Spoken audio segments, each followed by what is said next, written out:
We're live, pal. I think.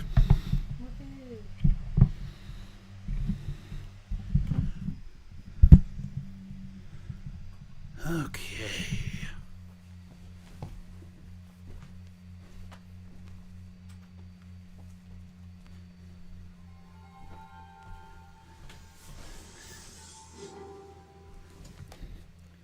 Saturn.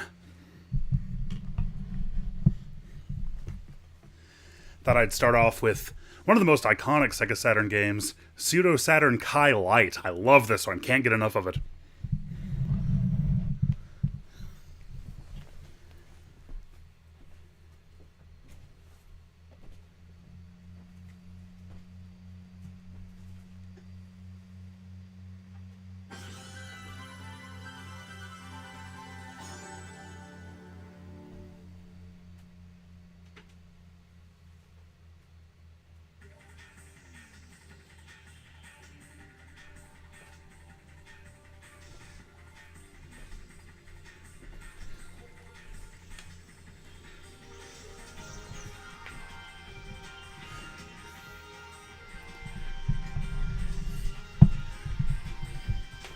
Baby children. If you heard that, she's talking to the cats, not you guys. Yeah. My bad.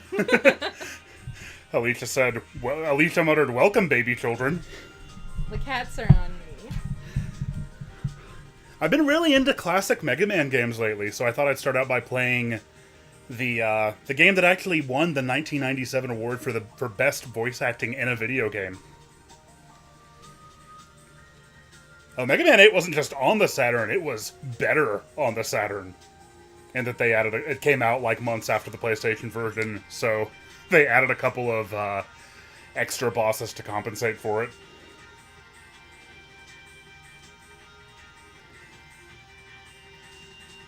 Now, I do wish that the that the Americas had gotten the Japanese song. Although it worked out well for us with Mega Man X5. That song rules.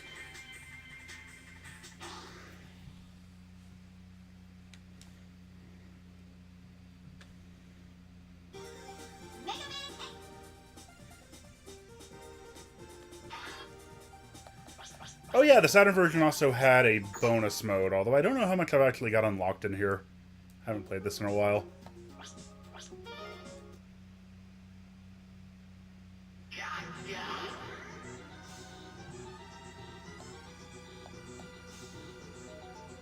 Yeah.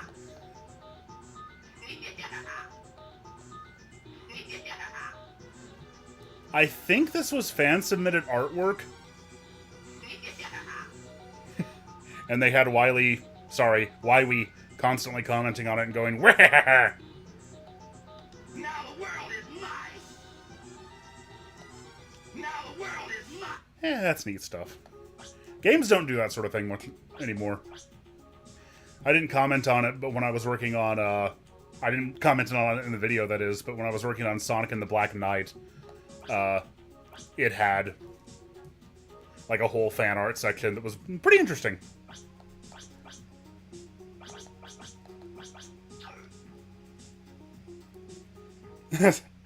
Freezer says, I still prefer the Mega Man 8 voice to the Mega Man 11 voice. Yeah, I'd rather it be... how do I put this? I'd rather it be kind of bad, but funny, but like funny bad, than just being that, like, unfitting for Mega Man.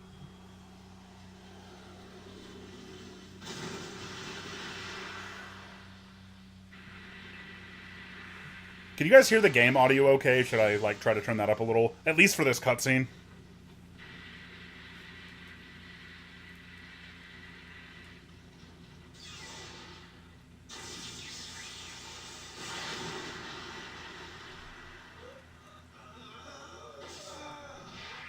Oh, yeah, that's the good stuff.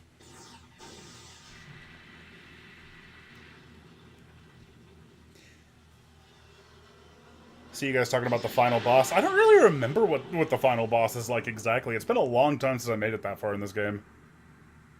Probably since, like, the second Legacy Collection came out, I guess. I think I beat it there.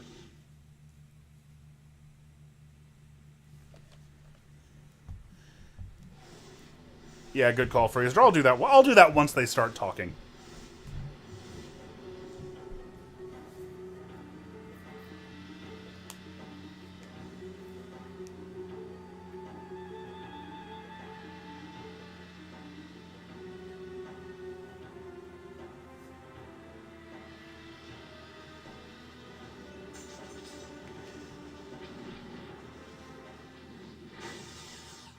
We had FMV technology and we were going to use it. Why must I fight you? We are not enemies! Shut up!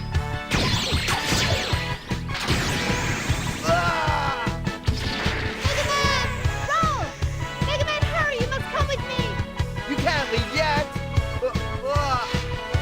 Rush jet! Whoa!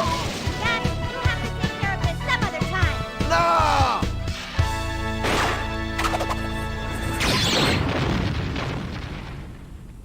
Don't run away, coward. You'll pay for this insult. I'll be back. Dr. Light, what is the problem? A strange meteor has fallen to Earth just a while ago. This meteor seems to be emitting a powerful energy signature. Something this powerful must not fall into the hands of evil. I understand, Dr. Light. I'm on it. Thank you, Mega Man. If you can, please bring the meteor back. Okay.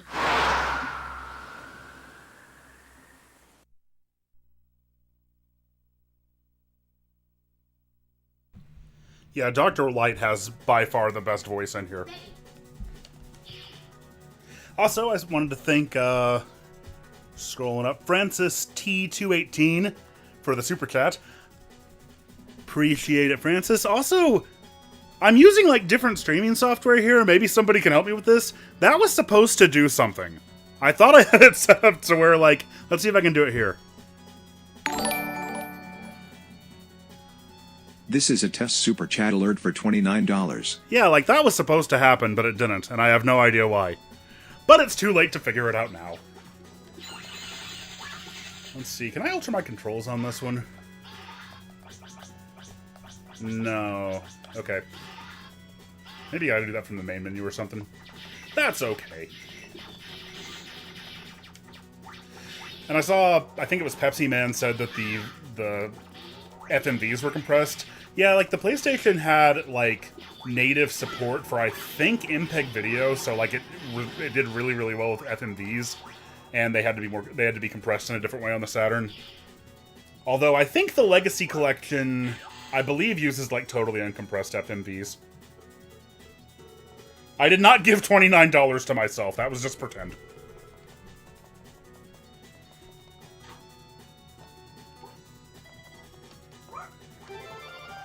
Yeah, I think it's kind of interesting about, like, what they did with Mega Man Classic once X started up, is that, like, this is clearly, like, so much more, like, cartoony than, like, the X series was. And I think they did that to, like, try to distinguish it from, from X. Like, you know, X was gonna be, like, the very, the slightly more serious Mega Man series. Also, Mega Man can swim in this game. I believe it's the only one where he can. If you don't know that, then this will really trip you up.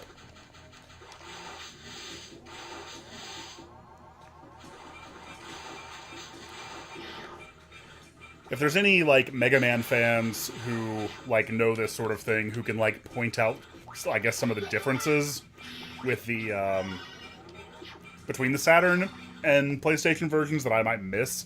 Because I know whenever this game gets ported to anything else, like the Anniversary Collection in 2004, the Legacy Collection in the 2010s, they always use the PlayStation version as a base. Because, of course, that's much easier and more understandable to emulate. But as a result, like, the features that are that are exclusive to the Saturn version are still only found here.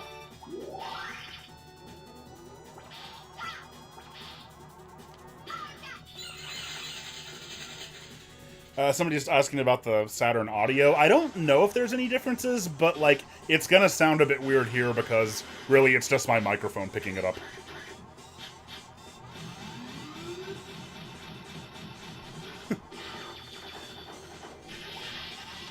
I found just having the game audio through the microphone is usually the best thing to do in streams, for the most part.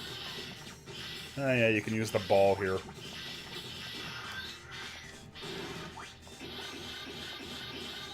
This ball ability seems like one of those things that you used to see in games a lot back then, where it's like somebody just programmed this and didn't really have much of a plan for it. And they put it in because they got it working.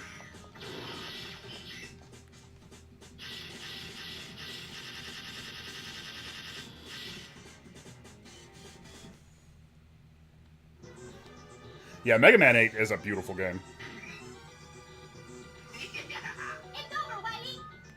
Oh, yeah.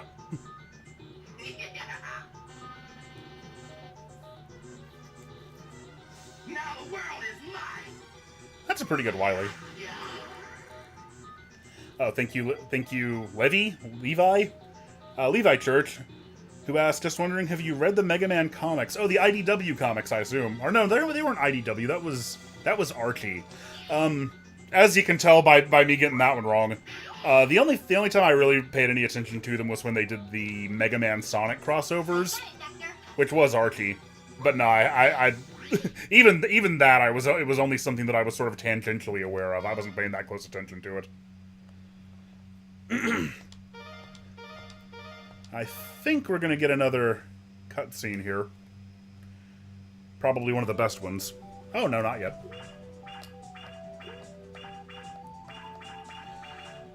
Okay, where should I go first? I don't really remember what most of these... We'll go with Ice first.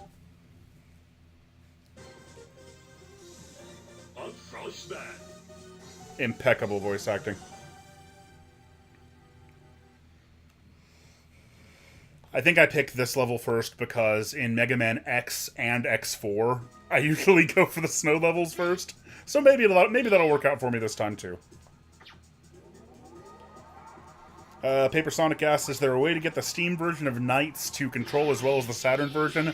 Unfortunately, not that I know of.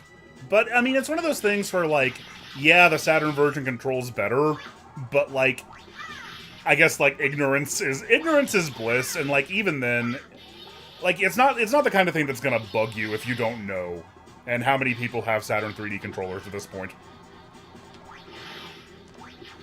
Like, the Steam version of Knights is still very, very good, and, like, it's a perfectly good way to play the game. And I'll probably play Knights after a while if you guys would be into that. Oh, it's one of these sections.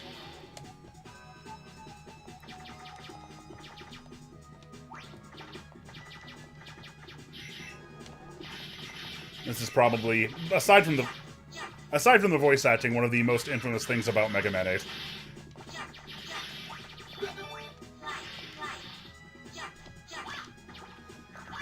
This one, if I remember right, isn't too bad, and I hesitate to say that because watch me fail at it multiple times. But there's one in the Wily Castle that's just brutal.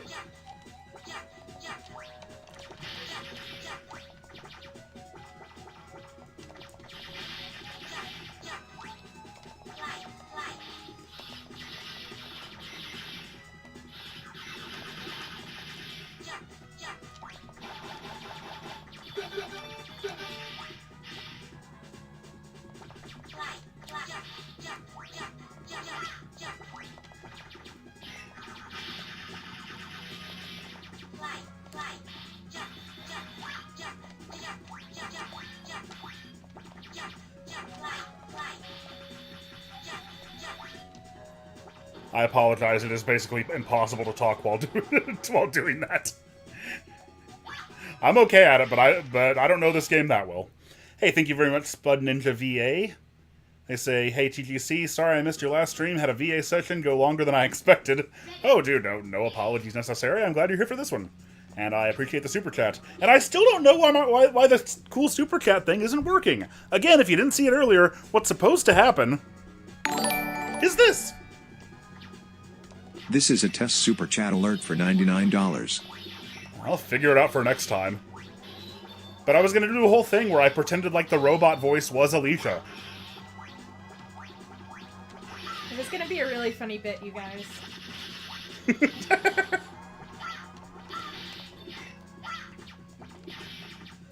Sorry, I'm here, but I'm kind of hanging back today because I'm playing Tears of the Kingdom. Yep. And probably Harvest Moon after a little bit, let's be real. Yeah, Alicia's been real into... Which Harvest Moon game is it? A Wonderful Life. Yeah. Well, Another Wonderful Life. Another Wonderful Life. But I'm Zelda-ing right now. Yeah, I remember I always... Like, I really, really wanted this game for the Saturn. Like... Sort of like the late summer, early fall of '97 was the time that I really, really got into Mega Man. And I got into Mega Man via Mega Man X. Oh, Callum Buddy says, thank you for the super chat. They say, was really nice of you to donate $99 to TGC. I'm not actually donating to myself. It's just pretend. I'm not, I'm not giving myself money here. I did not give myself $42. This Don't is a be test fooled super when you see chat that. alert for $42. Don't believe his lies. But, anyway, so, like, late 97, like, the end of 97 for Christmas was when I got the Saturn. And, like, the thing that really sucked about getting a Saturn right then, at least if you lived around here, maybe it was better in certain parts of the US, but I kind of doubt it, is that, like, after Christmas, like, even in the latter part of 97, retailers were, like, really, really scaling back their Saturn sections. I'm gonna try to keep talking while doing this and probably fail. But, like, as soon as the holiday season was over and, like, the clock turned to 98, retailers basically just stopped, like, ordering Saturn games. It was to the point, I think there were, like, 7 US Saturn releases that came out in 98. And the only way that you were gonna get any of them is if you pre-ordered them. Like, retailers literally weren't even... like, stocking any more than what they had pre-orders for, because that's how dead the Saturn was. And of course, I had no ability to pre-order games, so, being a kid at the time, so, you know, I completely missed out on everything that came out in 98, and those tend to be the Saturn games that are really, really, really pricey now, with good reason. I'll crush you. I'll make a popsicle of you. What a great voice. But as a result of that, there was, like, this very brief period for, like, 3 or 4 months after I got the Saturn where I could actually still get games for it. And what was nice about it is that the games were very cheap because they were often on clearance or they were, like, used games. Like, I got Astal from Blockbuster for, like, $10 or something. But, like, once those were gone, there was nothing else. Like, I could not get any more Saturn games. And this was also during the period where, like, you know, wow, that was easier than I thought it would be. This was also during the period where, like, the concept of ordering things on the internet wasn't really something that a lot of people were comfortable with. And also, retro video game stores were kind of just starting to be a thing. So I bring all this up because I very distinctly remember, like, having a copy of Mega Man 8 for the Saturn pulled up on eBay for, like, $20 and trying so hard to talk my parents into getting it. And them just being like, we don't want to put in our credit card info on the internet. That's dangerous. So, as a result, I didn't actually get it until a couple of years later, and of course when I did, I got it for the PlayStation, because that was all that was available by then. Okay, what do you think I can't remember what the ice power is good against. So I guess I'm just gonna pick this one. Spud Ninja VA, thank you for the super chat. They say, how much you want to bet the snowboard sections would have been easier if Mega Man were racing birds on hoverboards instead? Well, yeah, but then you'd have to, like, worry about your air meter and keeping that filled up, and if it went down, you'd have to, like, run on foot, which is weirdly slower. It shouldn't be slower to run on foot for these characters, but it is. So no, I think it would have actually been harder. Thank you, Zama. They say Zima Duvant. And by the way, I'm sorry if I butcher anybody's name pronunciation on these. Again, I was supposed to have a robot voice do it for me. But they say where I lived there was only a KB Toys which did not carry Saturn games, so I never saw them. I picked PlayStation specifically for Final Fantasy VII. Yeah, you and a lot of other people. Yeah, KB Toys rather infamously did not carry Saturn games. I think eventually they might have started, but they were burned on the Saturn surprise US launch by not being one of the retailers who was selected for it. I think it was like Toys R Us and Walmart and I don't know, like 2 or 3 other retailers. Do I have the coil? No. Wait, that's an item in this game. No, but no, I don't have it.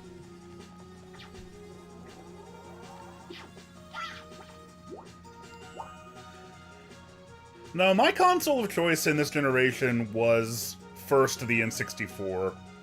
And, you know, that was the subject of, like, the first proper TGC video ever, actually. But I absolutely know if there had been a Saturn game, or if there had been a Sonic game for the Saturn that Christmas, I would have gone with that instead. It would not have mattered how much better Mario 64 was, or wasn't.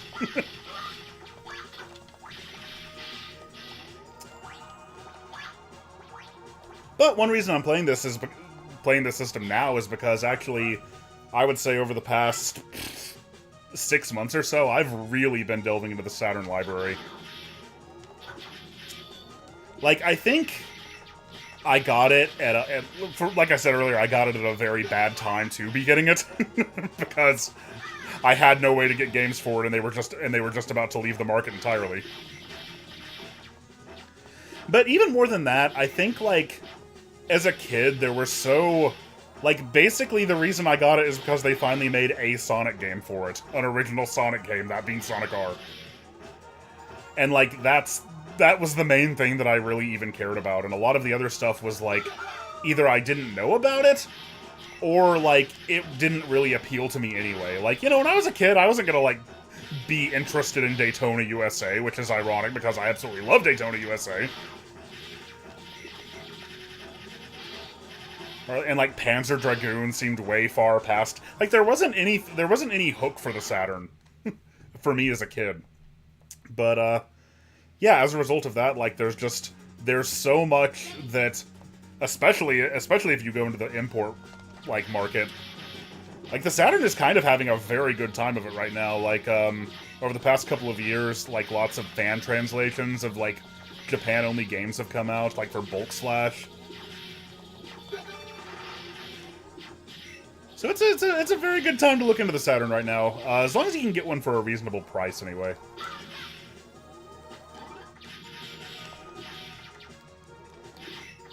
And as we saw at the beginning of this stream with the Pseudo Saturn, it's also very easy to, like, burn games and just play them that way, or use, like, an SD card adapter.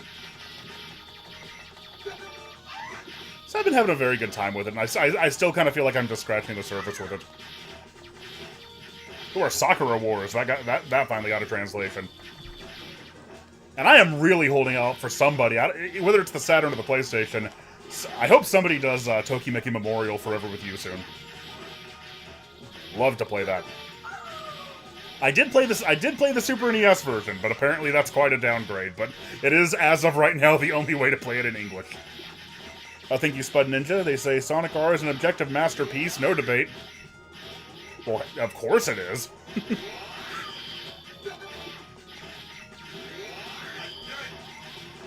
I will say, though, for this stream, I'd like... I've played so many Sonic games on stream. For this stream, I'm going to try to focus on other things.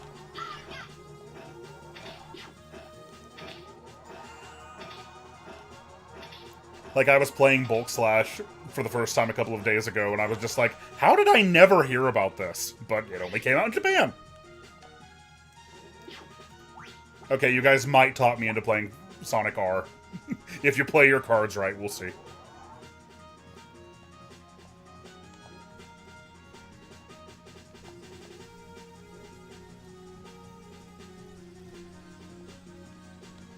No!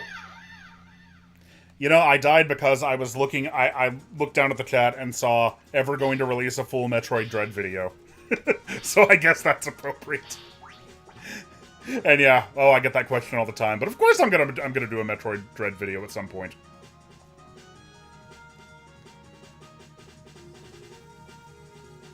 Actually, I changed, like... I, updated my logo recently, and if you look in the background, you might see something that points to my future plans. Although it may take just as long for me to get there as it does Nintendo, but we'll see.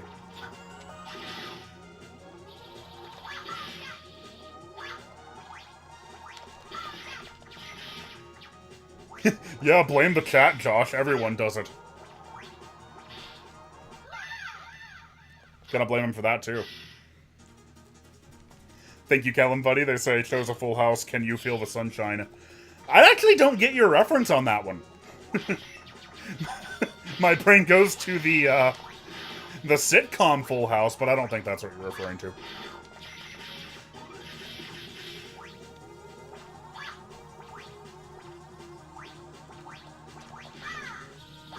I am reminded of the Tails doll creepypastas. Oh no! Man.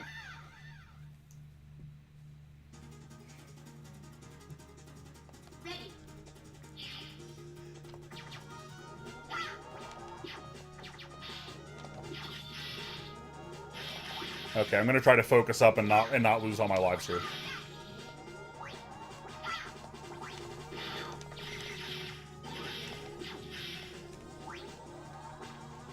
It's that wind mechanic.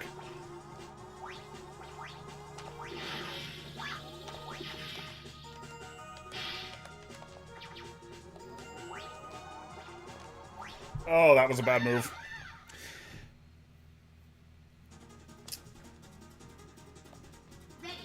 You know, I think it was only, like, the past couple of years that I've really... Like I said earlier, I started with Mega Man X. And in Mega Man X, like, a big part of the focus is on, like...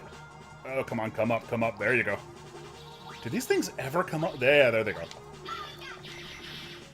In Mega Man X, a big part of the focus is on, like, finding upgrade capsules and, like, powering up the X-Buster, which gets, like, so ridiculously OP that, oh god. Okay, hey, that worked out for me. That, like, you only really need to use your weapon abilities in very specific situations.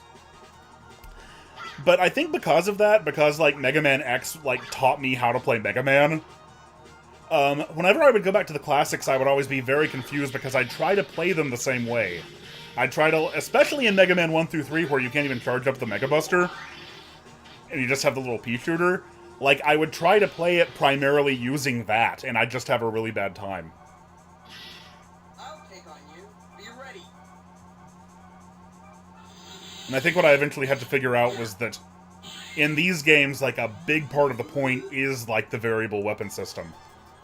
Oh, I am gleefully unprepared for this.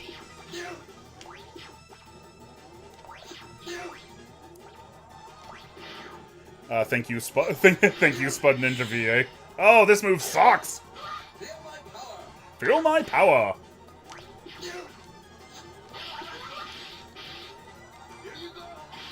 Yeah, I lost too many lives trying to get here. And I do not think the Ice Wave is what he's weak against, considering how hard it'd be to hit him with it.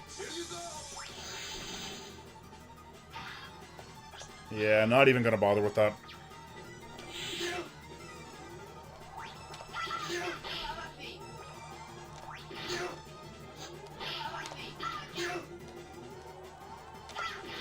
Alright. Powered through anyway. Ooh, I also had Mega Man 2 on the Game Boy.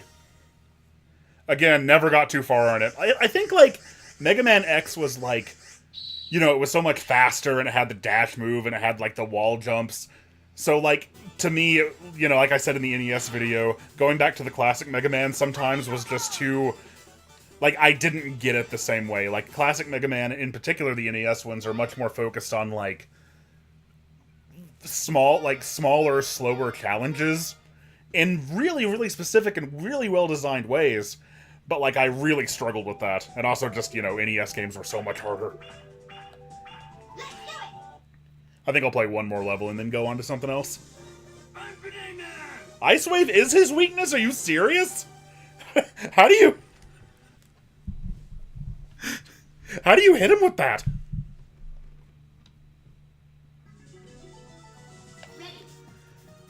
Yeah, Dustin says that was what they sold it on back in the day.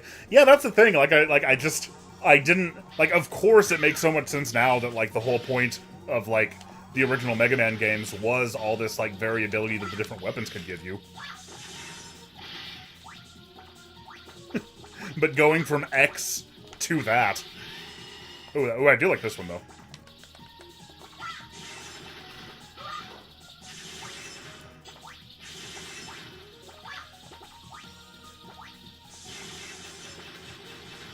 But there's a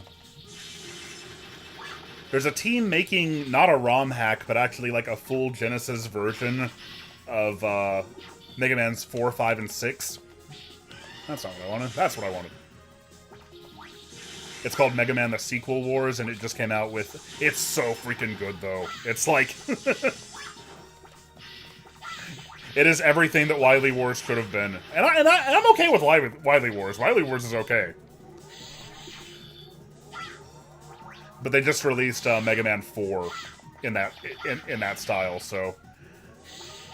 I played that, really, really loved it. Bought Legacy Collection on the Steam Deck. And I've been having a good time going through the series lately. Do I just need to use the Mega Buster for this? Yeah. I hope this isn't that level with the maze.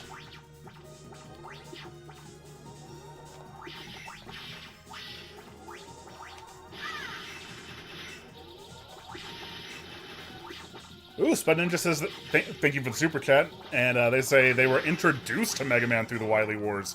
Wow, how did that happen? I don't think I've ever known anybody who was introduced to the series through it. Wily Wars, if you guys don't know, was like a Sega Genesis exclusive remake of Mega Man's 1 through 3. With some upgrades, but also some definite downgrades. The music was particularly inconsistent. Some of it was like, you know, the good, you know, Genesis-style music you'd want, and some of it was not so much. But it only ever came out in Japan and Europe. It never actually got a US release until Limited Run Games did it. And I know me and Dustin both have that.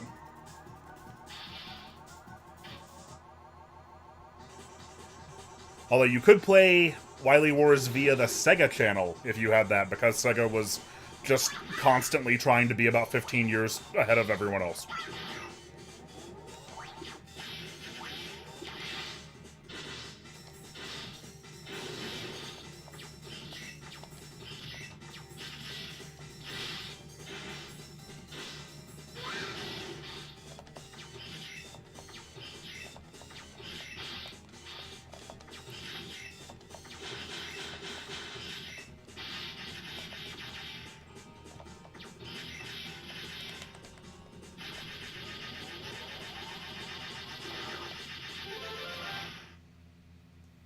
Let's see.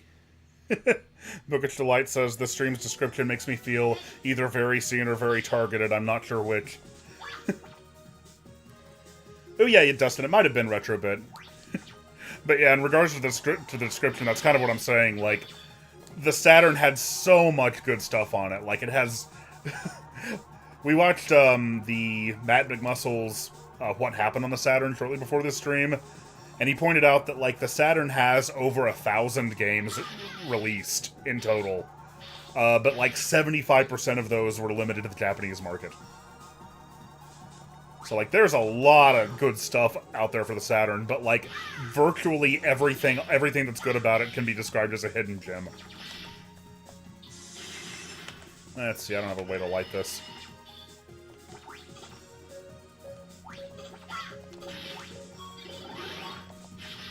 I can't remember which stage the new bosses are in, though. I'd hope to, like, show one of them off, but it's okay if we can't. Oh, wait, you just light them with the Mega Buster?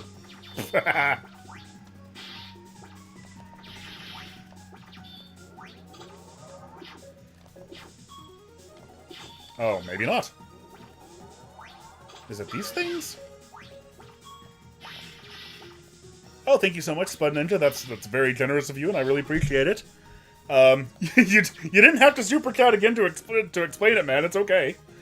But he says, my older bros had the Genesis, and the only game they let me play on it was Wily Wars. I remember being so disappointed that the title theme for Mega Man 1 wasn't Super Fighting Robot Mega Man. Yeah, that was only in the cartoon.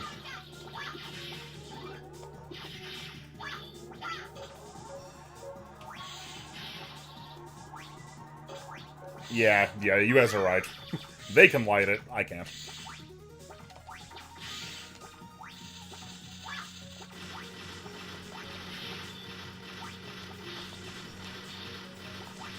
Another thing you really don't appreciate when you play Mega Man X first is, like, the utility of the slide move.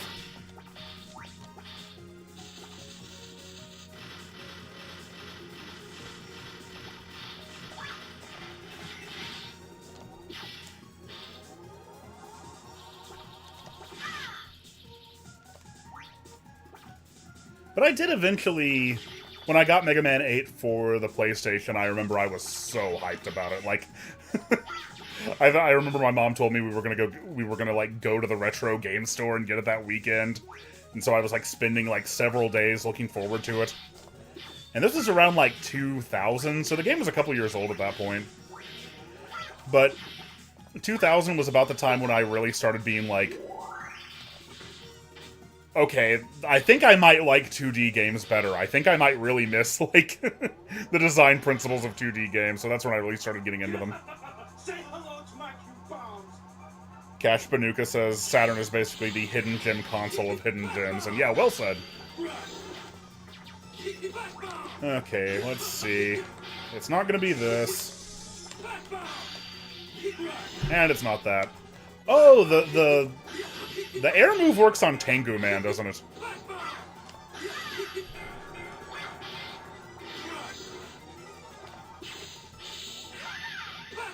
Yeah, it wasn't gonna work. Somebody says, is it just me or does something feel off about the sound design in Mega Man 8? Yeah, you know, that's kind of like what I was alluding to earlier, with like the efforts to make it very different, like to make it feel very different from Mega Man X.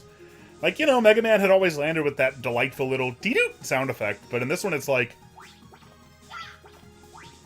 it's very squishy and cartoony. And 7 was like that a little bit. I don't think I'm going to play through this stage again. We'll go to a different game.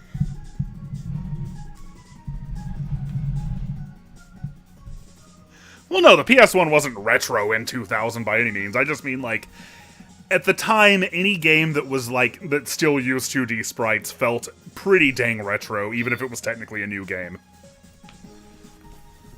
How's the stream going, what, Mega Man?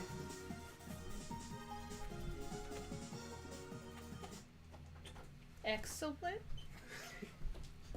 Alicia, entertain the people while I change my game. Oh, okay. Hi, everybody. How's everybody doing tonight? I hope everybody is doing alright. That was my song for the stream. I'm hungry. We can get feed me. I can't entertain without proper calories.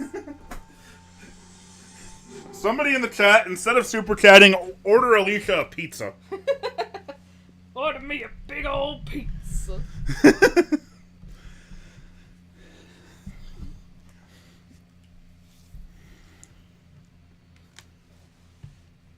Retro game mischief makers. Yeah, no, it's funny, but like that's how they were talked about at the time.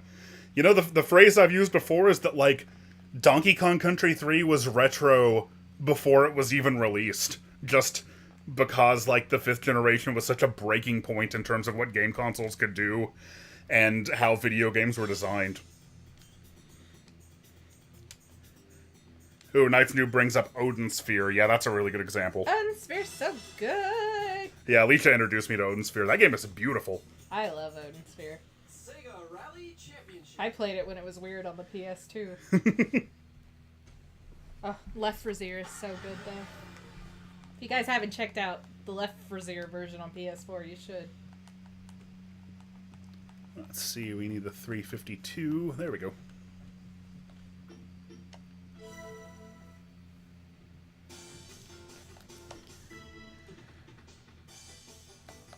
Gonna put this on easy, because I ain't that good.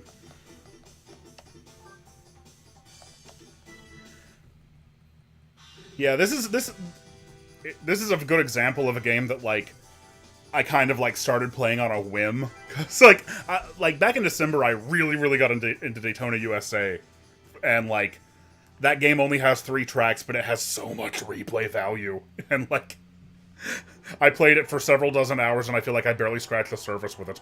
3, 2, 1, go. So then getting into Saturn racing games, I burned this disc, and then, like, it was all I played for, like, the next week. This game is so unexpectedly fun.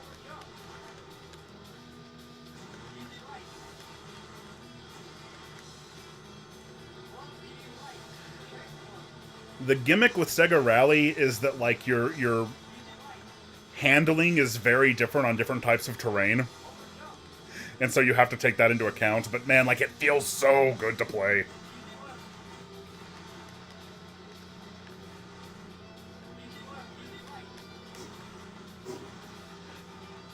Like, I think my my idea of, like, realistic-looking racing games was, like, the NASCAR games on the N64. Which, obviously, I didn't really like. And so I thought, you know, I like kart racers. I like something a little goofier and, like, with weapons or, like, Twisted Metal. But, like, no, it turns out, and I really should not be surprised by this, I actually love Sega arcade racing games. Oh, thank you, Mega Man X. Speaking of Mega Man, they're in the chat right now. They super chatted and said, Marble Zone or Metropolis Zone? I don't know, man. They're both painful in similar ways and for similar reasons. Marble Zone is much shorter, but it's also much more linear. So, like, you can't...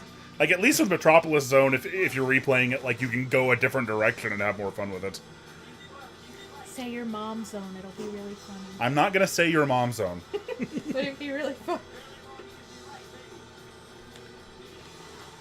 But I guess I would ultimately go with Marble Zone because it is so much shorter, and because if I can remember where it is, there's a really good shortcut that lets you almost entirely skip one of the acts. But that's one of those things that, like, I've been playing this game for like 25 years or more, and I only just found out about it.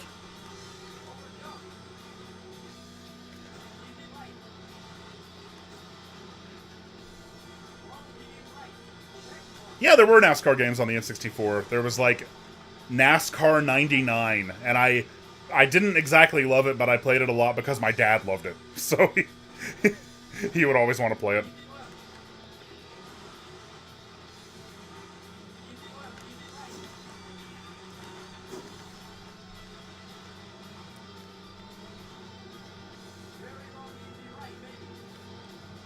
Yeah, Sega Rally is an example of one of those series that's pretty much dead now. I think the last major release was, like, on the PS2 in 2006. And then it had an Xbox Live Arcade game that came out in about 2011, and unfortunately was only actually on the market for, like, about a year and a half before it got delisted. What up, Tom Gyroid? Ooh, Outrun 2006 rules. You ain't kidding about that, Bookish. 2, 1, go. Let me, before I get into this, Francis, thank you so much. They say, I'll only ask one Sonic question in this chat, but what doesn't click with you in Oil Ocean Zone Act 2 Mania? I know I ask a lot, but I was surprised to hear that. Oh no, look, Francis is referring to a tier list that I posted in the Geek Critique Discord server earlier today. It's not that Oil Ocean Zone Act 2 doesn't gel with me. It's just that, like, I was trying to... I was, like, basically I was grading the axe on a curve. I didn't want to just put everything in, like, S, A, and B tier. So, like, some things inevitably needed to go into C and D. Like, but nonetheless, most zones in Mania would still be, like, well above, you know, levels in most other video games. Like, I love Mania's levels, I just love some of them more than others. And Oil Ocean Act 1 in particular, or Act 2 rather, you got me thinking about it, and yeah, I do think it's fair to say that actually 2 should be above 1. Because nothing wrong with 1, but I really, really like the like, pollution gimmick in 2. I think that's a good sort of riff on the Sandopolis zone, like the ghost pulleys, that, like, bring, like, an additional challenge and an interesting gimmick into the level without slowing it down.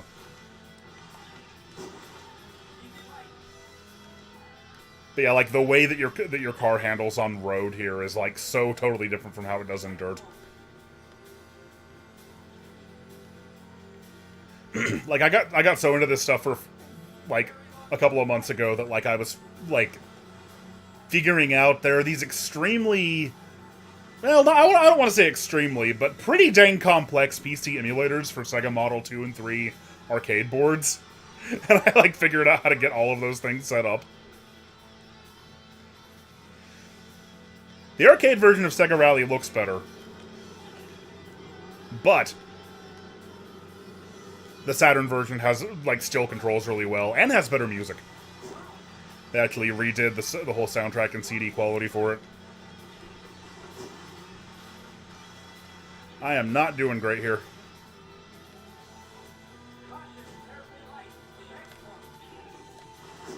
Not good at all.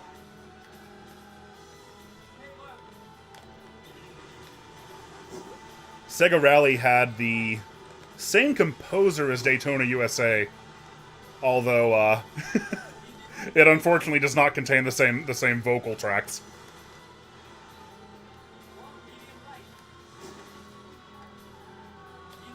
And then I found out, oh no, his name's slipping my mind. What's the guy who composed Jet Set Radio and Sonic Rush? Hideki Naganuma. Hideki Naganuma. Yeah, I found out that one of Hideki Naganuma's earliest projects at Sega was to compose music for... He composed some of the music for Sega Rally 2.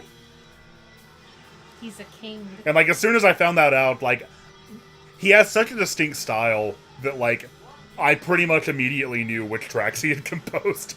Because you can really tell. But Mitsuyoshi did Sega Rally 1 by himself, as far as I know.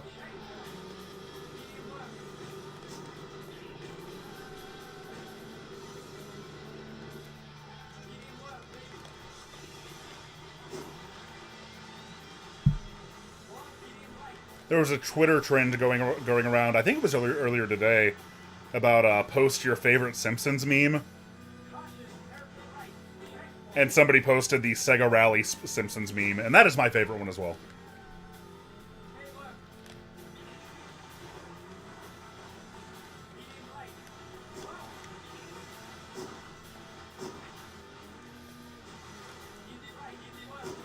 See somebody saying they love Titanic Monarch. You know, it's weird.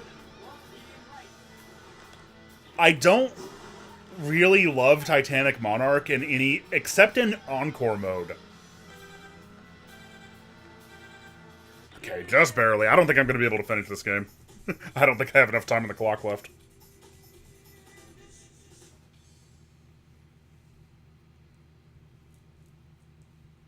The arcade version looks better? Surely you jest. That never happens.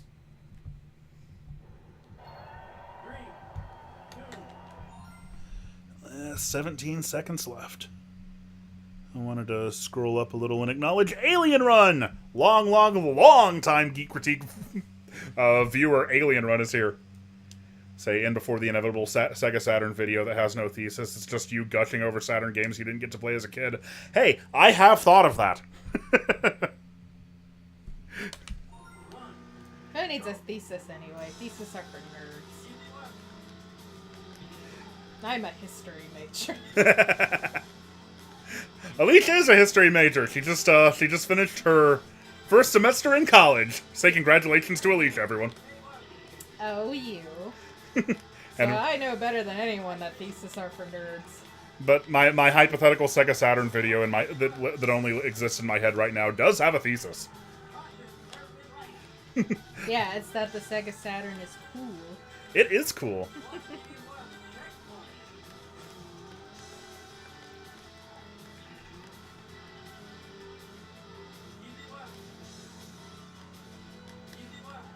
Look, the most fun videos to make are the ones where I just get to gush over things I like.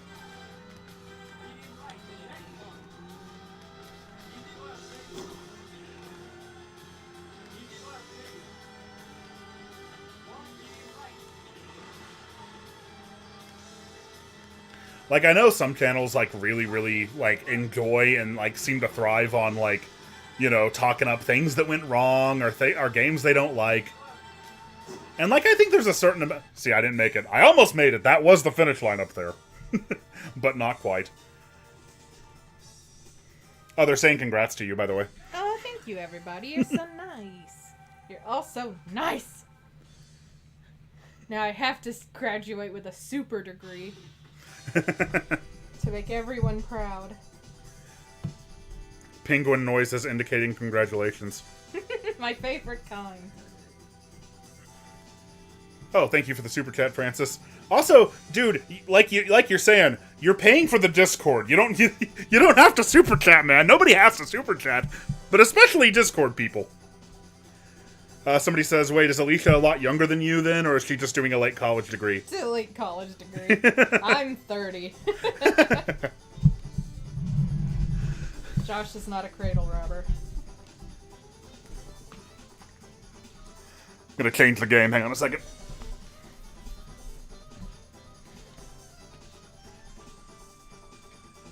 Playing on real hardware, you have to actually do this yourself.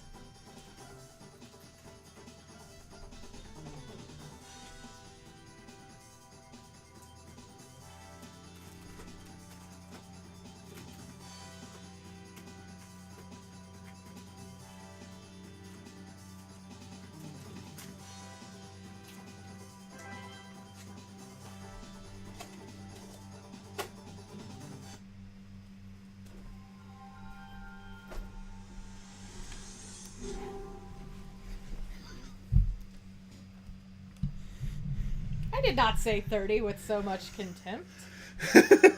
I just meant that I am, you know, not 18. There's nothing wrong with being 30. 30 is powerful. Oh yeah, do you want to tell the story of your classmates not having any idea?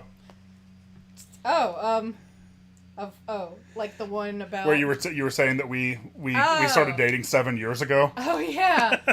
Yeah, I was talking with some of my classmates. We were all introducing ourselves because we were doing a group project, and group projects are the devil.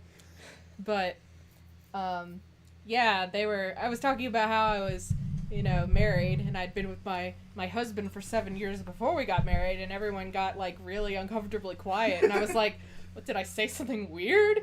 And then they were like, did you just get married, like, really, really young?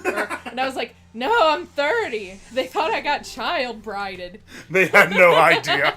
Yeah, people, like, you guys think 30 is old, but people, like, they don't really notice. Like, somebody thought I was a freshman my first day there. Yeah, exactly. Like, people have no idea what 30 actually looks like. Like, 30 is young, you know? Don't sweat it. As best you can. Yeah, I was thinking earlier, it's funny how I thought that I was older. Like, I felt like I was older than when I was 24. Like, I was going on about how, like, oh, Vine? That app Vine? That's for the children. That's not... I'm too old and decrepit to be on Vine. Like, I felt like I was older then than I do now. And I think that's because I thought it mattered a whole lot more then than I do now. You know what I mean? It doesn't. You will still be yourself. You will. And now I get to be a 30-year-old anime fan, and that's hilarious. Spud Ninja VA, thank you for the super chat. They make a good point. The funniest part to me about the Sega Shiro ads from a couple years ago is the implication that Segata Sanshiro not only had a relationship with the protag from Sakura Wars, but also knocked her up. Yeah, like, isn't the protagonist of Sakura Wars, didn't she canonically marry Segata Sanshiro? Oh, I think so. Yeah, and then canonically they had a baby. Let's see, we'll go with a new game. Shiro. Is that his name? Yeah, his son's name is Sega Shiro. Yeah.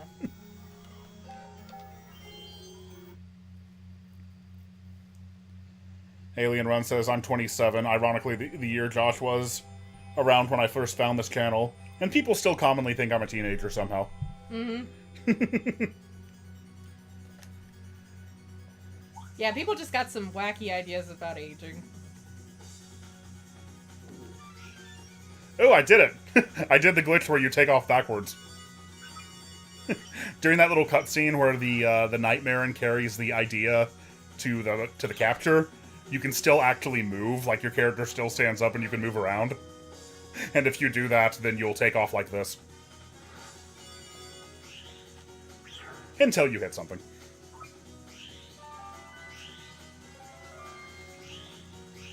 God, Knights rules. Knights is so cool.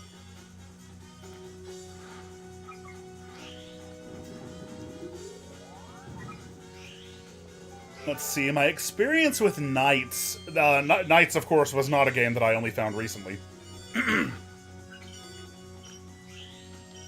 Knights, like a sampler demo disc came with my Saturn. So that was where I first really played it. Before that, I do remember playing it at Blockbuster kiosks.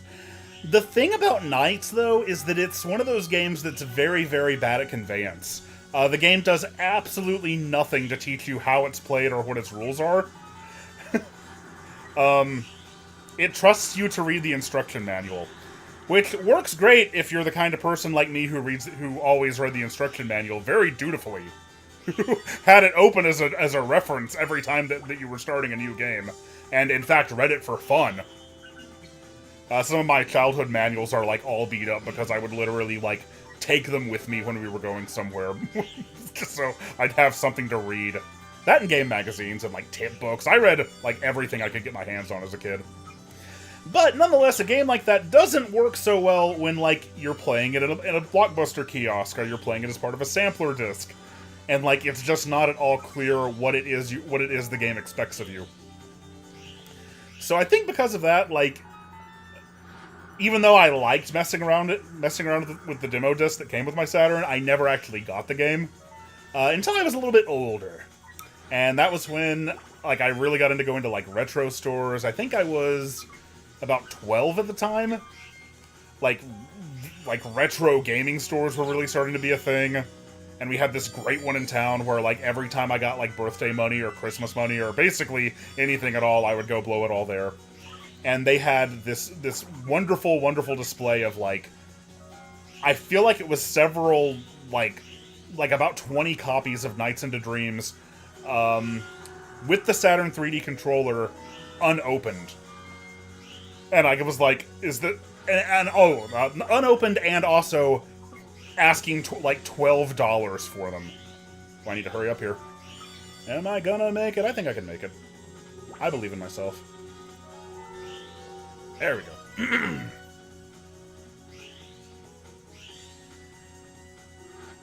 Like I distinctly remember asking the guy behind the counter, have you guys like not sold any of these? And he's like, yeah, they've been here for days and nobody wants them. I can't believe it. But like. It was a great time to be nostalgic for the 90s because nobody else was.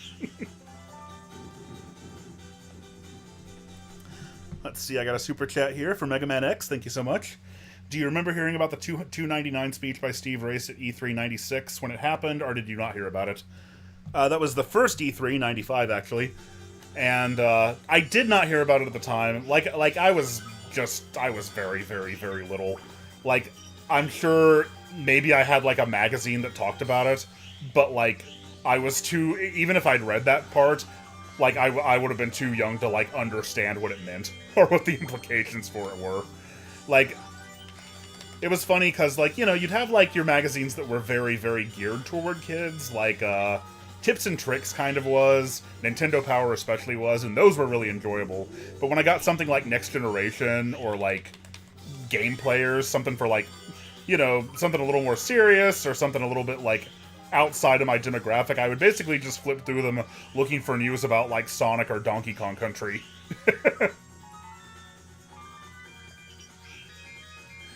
And then just ignore everything else. So no, I don't remember personally E3 1995 happening, I guess. Though I think Donkey Kong Country 2 was shown off there.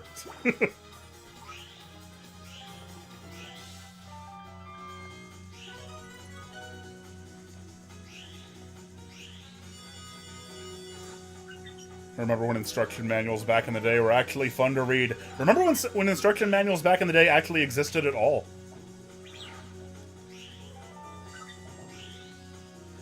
I mean, I'm not complaining. I guess, like, the way that modern game design works, you don't really need them anymore. Yeah, but they were so fun. I remember when I got Pioneers of Olive Town, the Stories and Seasons game, it came with, like, a little tour guide book, like in-universe tour guide book, and I thought that was the hypest shit. Yeah, it is funny how... Because you just don't get cool stuff like that anymore. Yeah, it is funny how often nowadays, like, the special bonus that you get for, like, having the collector's edition, or, like, a special edition of, like, retro-style games especially, is, like, an instruction manual. Yeah. Like, they're so obscure now that that's become a bonus.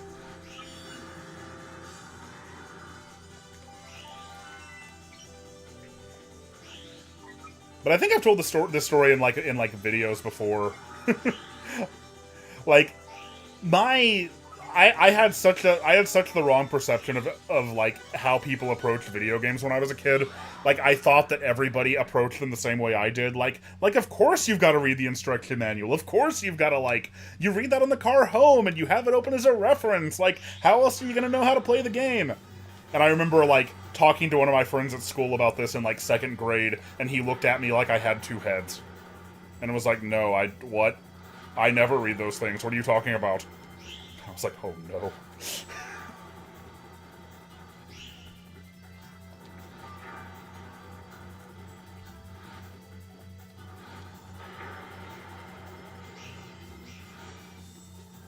I've never been particularly great at most of Knight's bosses, so you should probably prepare yourself for that.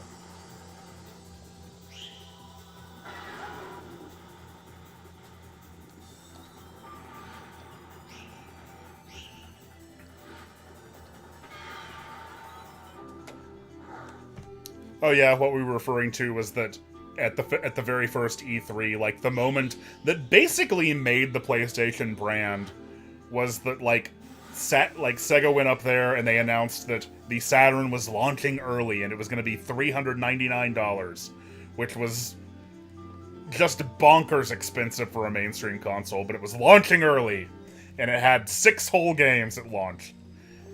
And then Sony came up there, like, right after them, and they were just like all Steve Race had to say was $199. And then he walked off, and then the crowd cheered.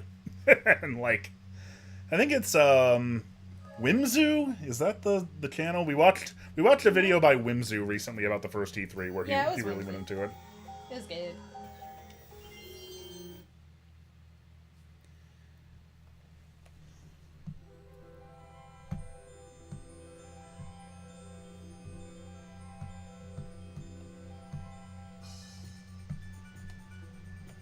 Give me just a second here.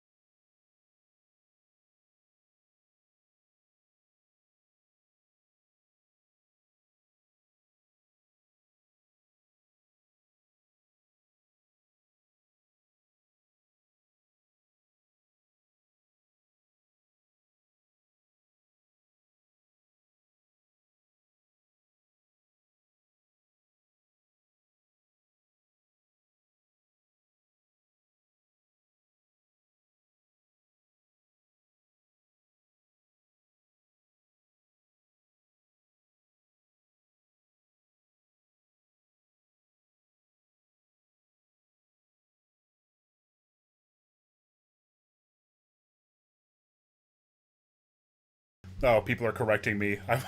I said the PlayStation launched for $199. Yeah, it was $299. Point is, they undercut the Dreamcast, or the Saturn by $100. Which nobody, not even Sega, expected them to be able to do.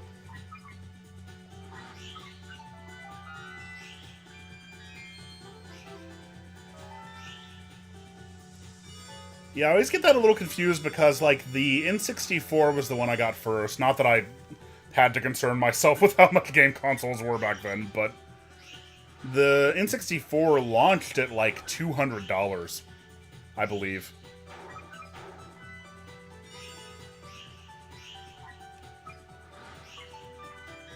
Although I think by then, the PlayStation was already at least that same price, if not $50 cheaper than that. Really, it's funny. I think partly because of, like, how fast technology was moving back then, like, game consoles would, like, vastly drop in price very quickly. Like, by the time the N64 and PlayStation were like, as old as the Xbox Series consoles and the PS5 are right now, they were already down to, like, $99. Like, they already dropped $200 off of retail.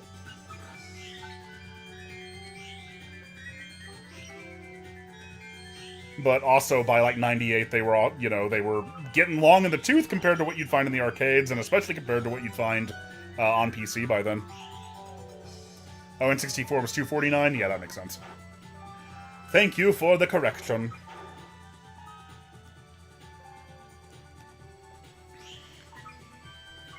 I see somebody asked, is Knights the kind of game you have to play to really understand the appeal of? A video that will not, it probably won't surprise anybody that I recommend. If you want to understand the appeal of Knights, there's two videos I recommend. One is Shaymay's video. I can't remember what it's called, but I believe just the Sega logo is the thumbnail. But he really breaks down, like, his experience with Knights and, like, coming to understand, like, how it was played and what the appeal was and what's so fun about it. And then also, Digi Valentine's Who Dat has done a lot of great videos on Knights. That's his all-time favorite series. And he really does a good job breaking down, like, its themes and its characters. But, so Knights is basically, like, a score attack game. Which, again, if you've just been watching this, is probably not at all clear what exactly I'm trying to do here.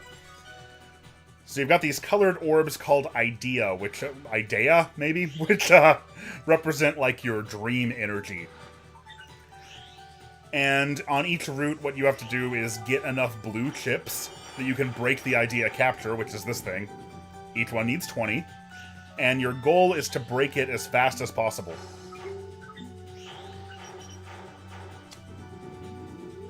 And then once you do that, bonus time starts. And, like, these are, like, you don't have, like, free-flowing, like, movement. Like, you can't just, like, go anywhere in the level. Like, each route is, like, its own predefined path that you fly along in like, 2D, basically. But once you get bonus time, like, what you want to do is just... like, you can, like, go in here, and I can just move on to the next route right now, which I'll do. And you see I only got a C rank. But what I could have done is, like, keep flying around for, like, all the time that was left on the clock. Like, trying to set a higher score. And, you know, it's very exhilarating trying to, like, keep a combo going. Like, I'm pretty sure it's technically possible to, like, go through most of these, like, routes over and over again, like, rarely losing your combo.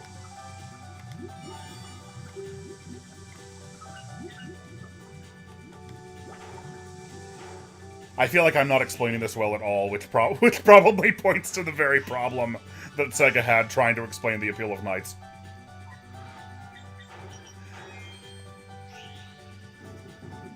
It's kind of a tough game to, like, sum up in any way that's remotely succinct, I guess.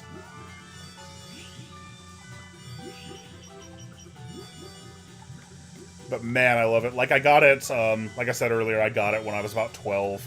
And just, it really, really spoke to me. Like, I'm kind of glad I waited and played it when I was a little bit older, because I don't think even reading the instruction manual, I would have really gotten it when I was younger. But at that age, like, yeah, it just clicked.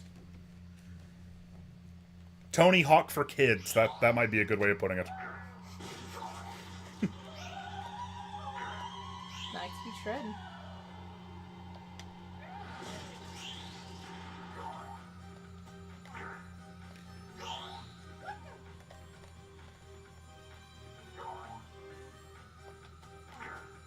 You know, I'm normally pretty good at this one. Somebody said you basically have to memorize the course ahead of you. Since the draw distance isn't very good. No, you just have to have good reflexes. Oh. Shit. Although the Steam version does actually have, like, it, you know, basically infinite draw distance.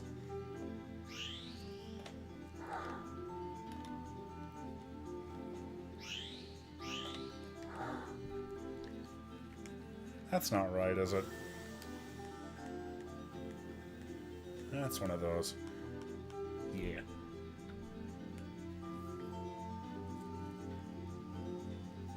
Calling Balan Wonderland a flop is a gross understatement.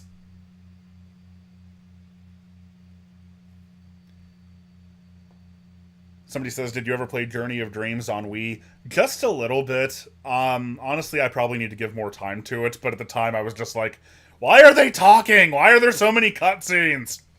You say that like you're not like that now. I'm slightly more patient now.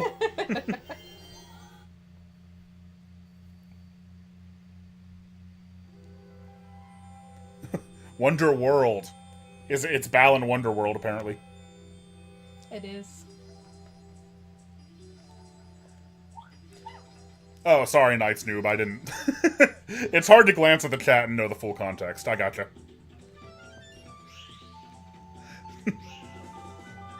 I thought you were just complaining about the draw distance. But like I said, all I could do was glance. Somebody says, isn't the Steam version a bit weird with the controls? We talked about this a little earlier. Honestly, the controls in the Steam version are fine if you've never played the Saturn version. And honestly, even if you have, I think they're still okay. Like, it's not bad, it's not unplayable. It's just not as smooth as, like, a Saturn 3D controller would be.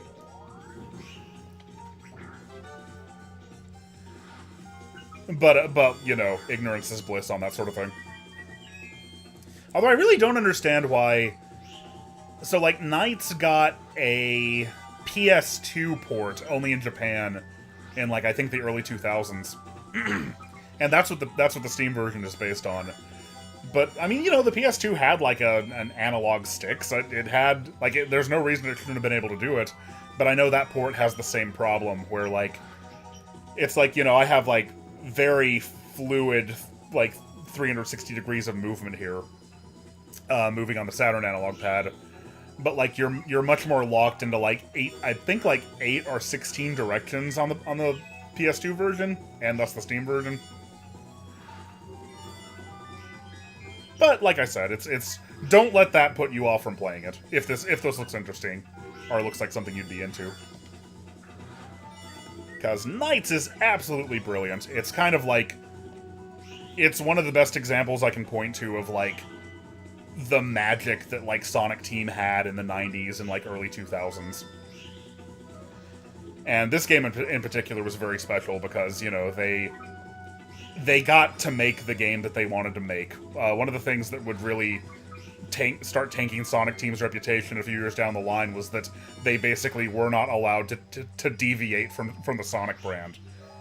They could make those Sonic games in, like, whatever way they wanted to, but they had to keep making Sonic games, and that kind of, like, you know, you can't just do the same thing over and over again without it getting monotonous and without kind of, like, losing your enthusiasm for it. And I think that was not at all the only thing, but part of why Sonic struggled so much in the 2000s. But Knights is very special because, like, for whatever reason, like, Sonic Team was allowed to, like, cash in on all the goodwill Isn't that they Knights had. basically a Sonic character, Oh my though? gosh. Did It work? did it! It worked once! I have no idea! What? What happened? I have not. Changed. What? Well, thank you, Spud Ninja VA. Who says, isn't Knights basically a Sonic character, though? I mean, Knights is unlockable in Sonic Riders. But no, Knights is not, like, this doesn't at all take place in the same, like, canon as the Sonic series. But thank you, Spud Ninja. I can't believe that thing worked that time! Yeah, what the heck? I have no idea what the difference is. Like, after not working so many times in a row, it just did that time.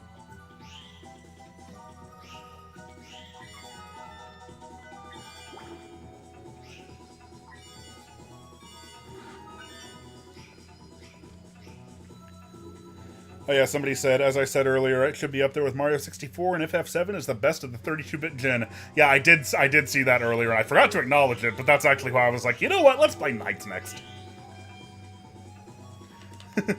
See people talking about Knights.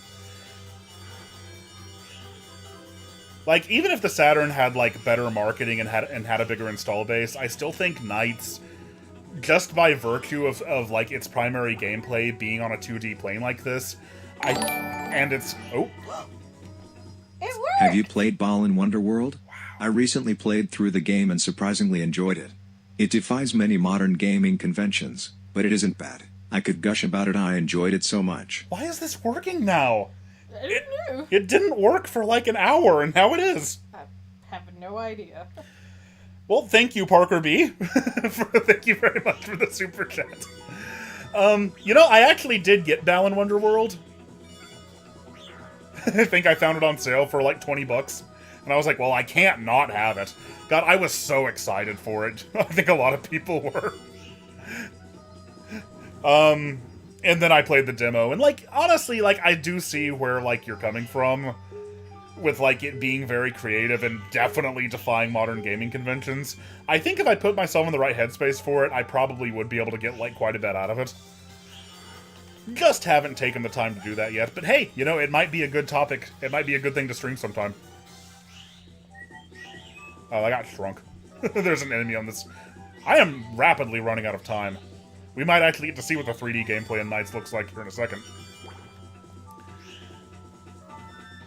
But yeah, to get back to what I was saying...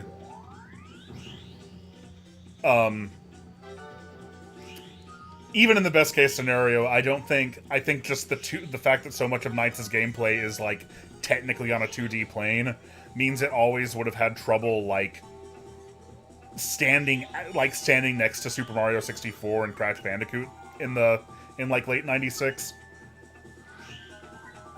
Because, like, the whole, at least the Western industry in particular, was so, like, fed up and done with, like, 2D games in general. Like, I remember magazines at the time, reviewing 2D platformers that were coming out, and just dunking on it as, like, you know, yet another lame, like, 2D platformer. Which makes sense. I mean, 2D platformers had been, like, the default genre of gaming for, like, over 10 years at that point, going back to at least Super Mario Brothers. So, like, you kind of understand why people whose jobs it was to, like, review games for a living would have been particularly fed up with them by that point. I sure wasn't, though. Hey, thank you, Dustin VG. According to my stream, this is the first time you've super chatted.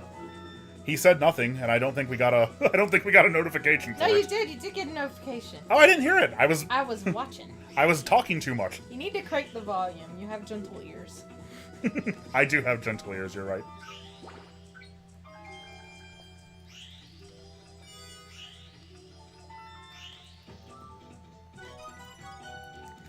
Oh, Dustin wants me to check the Discord, that's what he's saying.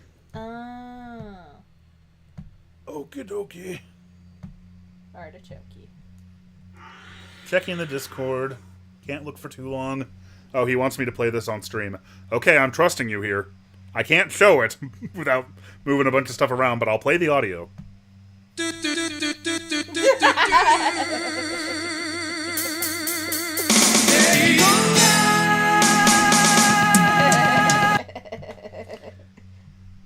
Okay. Give me a second here. kind of a visual joke. Thank you, Dustin Video Games. I enjoyed that. I have posted a funny video I need you to see.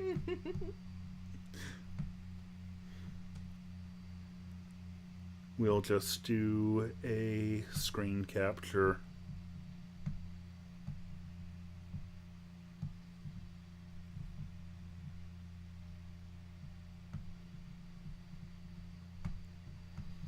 Okay, that should work. This is what Dustin wanted you to see.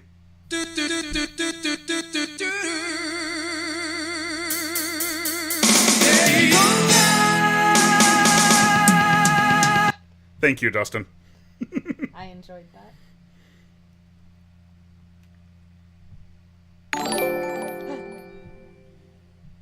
Hey, love your content. Favorite Saturn game? Thank you, Red Spade Tray 7. Oh god, it's so weird. I almost instinctively read that comment even though you guys just heard it. Oh god, favorite Saturn game? I don't know. Like I said, I feel like I'm so relatively new to actually like digging into the Saturn library that it's a little hard for me to say right now.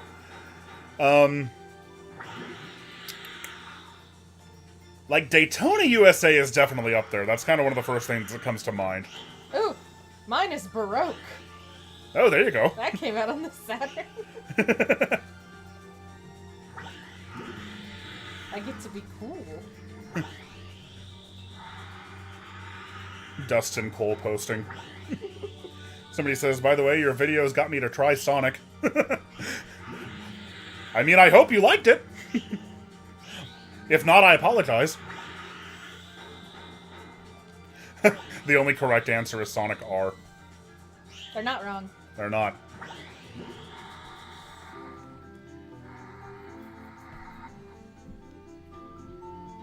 Josh's hidden favoritism for Bug will eventually be revealed.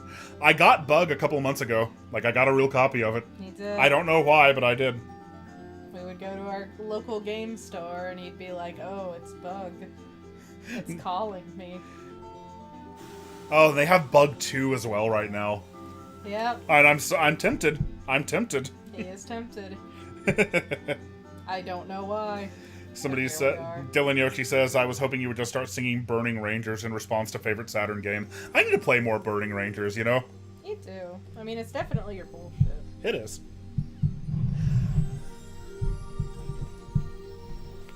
Entertain the people, I put in a different game. Oh, okay. Stream song part 2. How the heck are you? I'm playing Tears of the Kingdom, trying to get to a tower. It's really cold, but I have Lincoln warm pants, so I think he'll be fine. He's so small. I'm really good at entertaining. You are. I'm entertained. As you should be.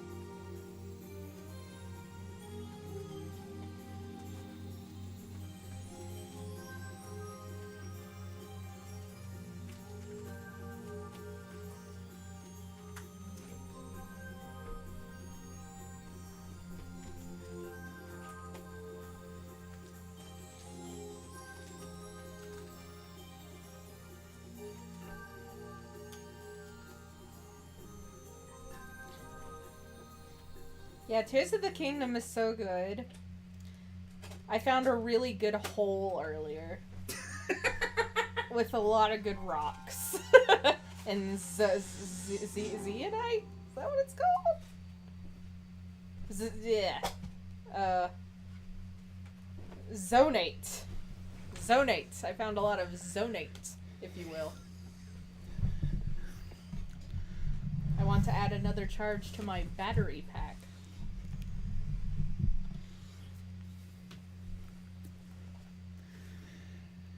Yeah, Tears of the Kingdom is okay. But you know what game is way, way better? What, honey? That's right. It's Sonic R. Well, nothing's better than Sonic R. The woman I married, folks. She knows. It's just facts.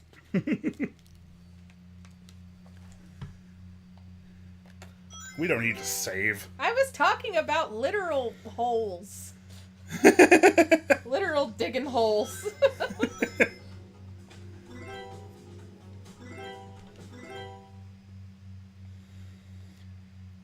Knight's Noob says they don't know what their favorite Saturn game is. Well, they're a noob tonight, so I'm not surprised. Knights and Panzer Dragoons Zwei. How do you pronounce that? Zwei? Zwei? Zwie? Way, but I'm Panzer not sure. Dragoon 2.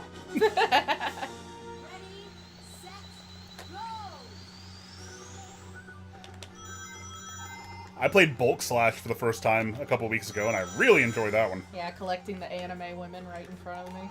Well, they give you special abilities. That's the point of the game. I'm not playing it because of them. I'm playing it because it's a fun game. It makes me wanna survive. This is definitely gonna trigger your propensity for singing.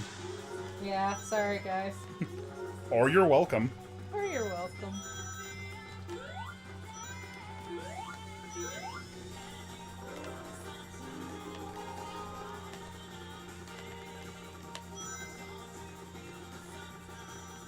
Oh, shit.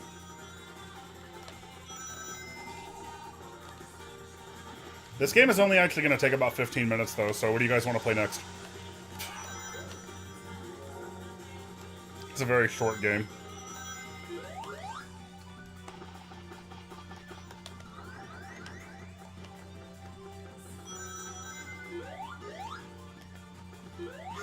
Best video game spotted, Super Chat, go.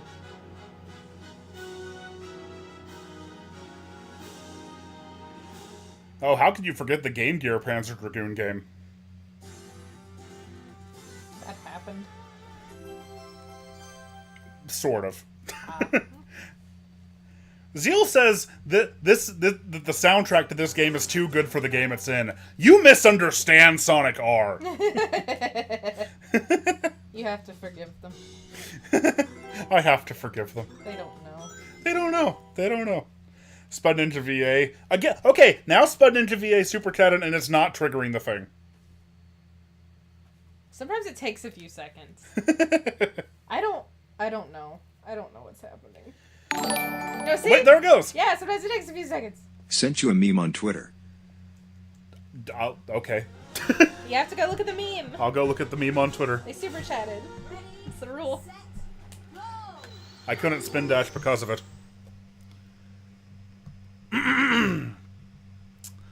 Okay, it's Professor Doofenshmirtz from Phineas and Ferb. See, I didn't know that, so thank you. It's him saying, if I had a nickel for every time Roger Craig Smith was the longest running voice of a protagonist with a red and blue color scheme, I'd have 2 nickels, which isn't a lot, but it's weird that it happened twice. And he voices both Sonic and Captain America. Wrong. I'm Captain America. Thank you, Spud Ninja VA. Freezer says 2009 YouTube treated this soundtrack like the worst thing ever.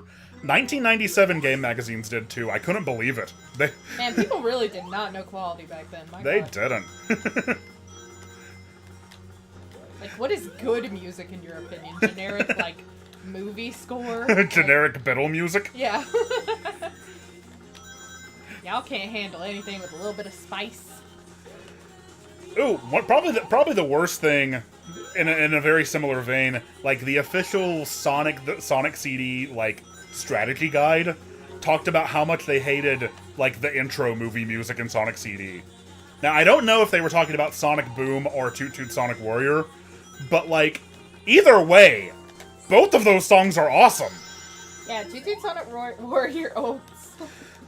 I think the exact quote was something like, "It sounds almost as bad as a certain children's dinosaur show," which was dunking on Barney and Friends. They just don't know quality. They just didn't know quality.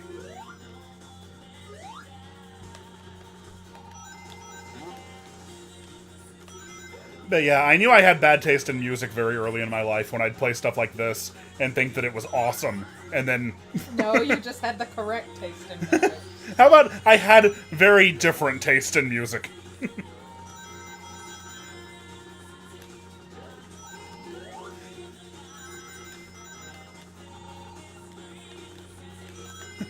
I unironically love the Sega Genesis sound chip.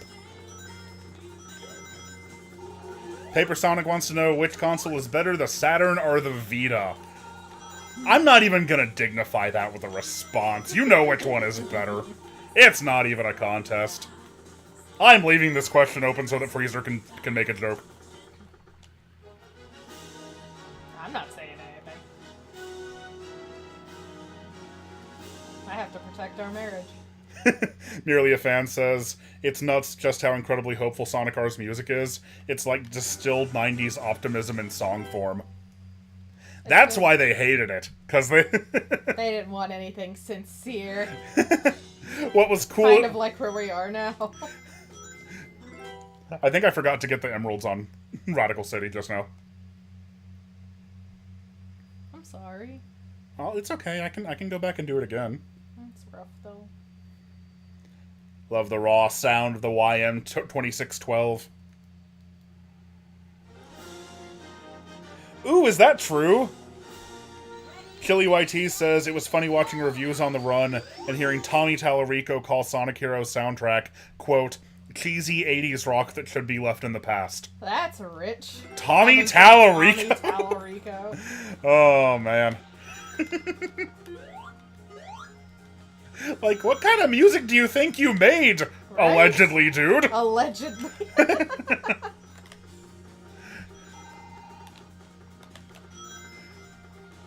No, it's been really funny over the past couple of months how much music that I've always thought Tommy Tallarico composed.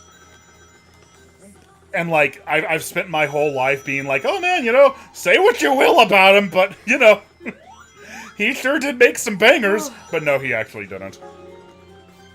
Oh, thank you, Parker B. Let's see if it goes. Let's give it a second. The Ballin demo gives a bad impression, because the game design is based on replaying levels after you've obtained new power-ups. Sorry to derail. Oh, no apologies necessary. Thank you very much for the super chat. You know, that kind of makes sense, because that's kind of like just what I was saying about Knights while we were playing it earlier. Like, the goal of the game is too, like, esoteric to be communicated succinctly through, like, a demo.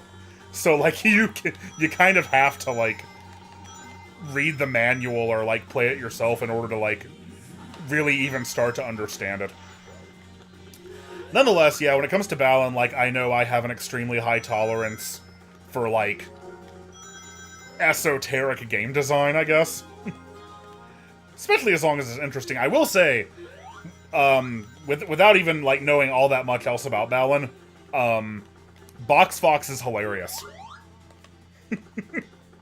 I saw some people who were actually, like, mad about Box Fox. But, like, come on. Are you not in on the joke?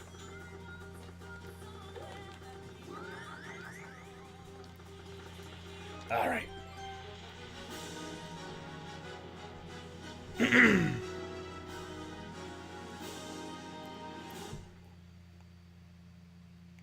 I think he downloaded a MIDI off the internet for Earthworm Jim 2 as well. Now the chat's just dunking on Tommy Tallarico.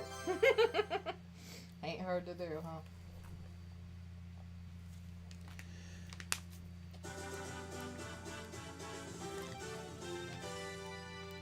Josh likes shit games, and that's why we like him. You don't like shit games, you like cool games. I'm a Sonic fan. I like shit games. You have to. You just have to. They're not shit, they're avant-garde. I like that, thank you. You're welcome. I'm playing Sonic R, and I unironically love Sonic R. So come on.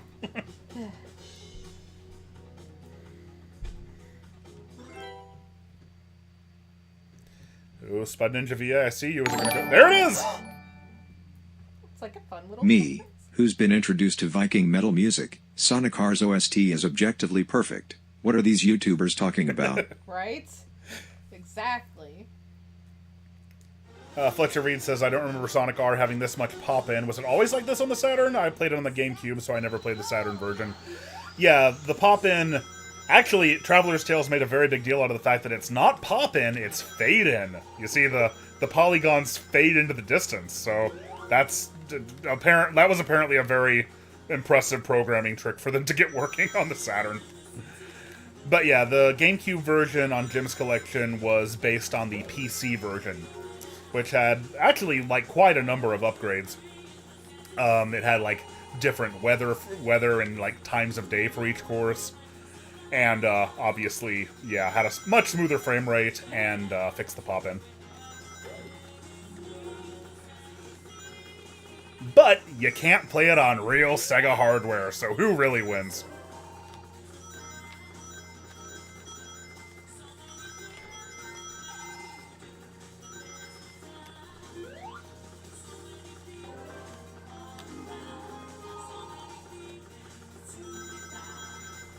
Now, I remember when Jim's Collection came out, it was kind of funny because, like, I guess what I would compare it to was when Mario Kart 8 Deluxe came out. Because, like, there's this, you know, I first played Sonic R years and years and years ago at that point. You know, I was, like, still in elementary school when I first played this game. And when Jim's Collection came out, I was in high school, so it was like, it seemed like a million years old to me. But of course, Jim's Collection was like the first time that a lot of people who didn't have a Saturn, which was the vast majority of everybody, that was the first time a lot of them had the chance to play it. So all of a sudden, like, there's all these memes going around about how creepy the Tails doll is, and like people are talking about Sonic R, and it felt a little bizarre, but very nice. I was glad to see it happen.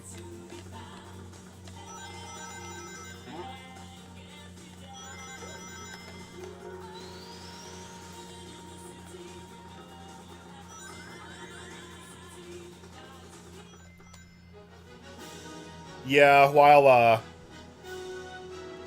Sonic R had a very nice PC port, the 3D Blast was not so lucky. Although it did at least have better loading times. 3D Blast loading times on the Saturn are garbage. They're like, loading times were pretty bad back then, even at the time, but like, this was exceptional. Exceptionally bad, that is. Oh ho!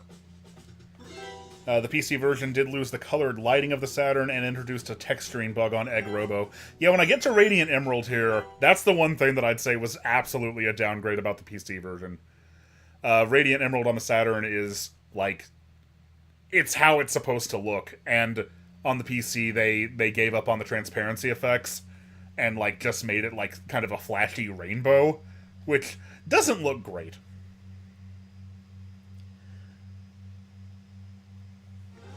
Speaking of not looking great, I forgot this happens sometimes. I have no idea why this happens sometimes. This never used to happen, so I'm a little bit worried that it might be like my Sonic R disc starting to get disc rot. Nonetheless, I bet I can play it anyway.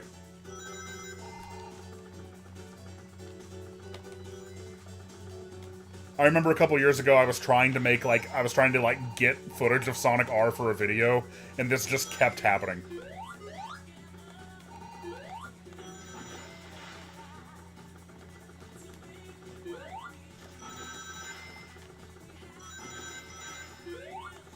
But do I know this course well enough that I can compensate for it?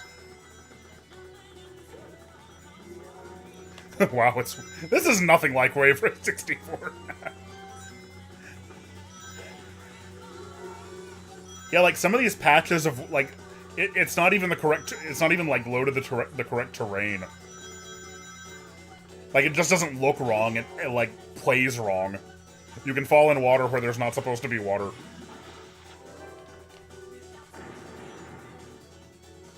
This is definitely the hardest course to get all the emeralds on. Because you have to wait for them to fire out of things, and then try to beat Knuckles.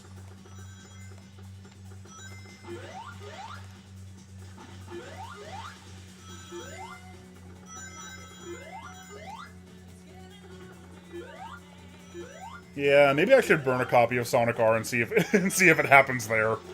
Because I really don't know. I think it's the disc, but it might be the Saturn. But if it's the Saturn, then this never happens on anything else.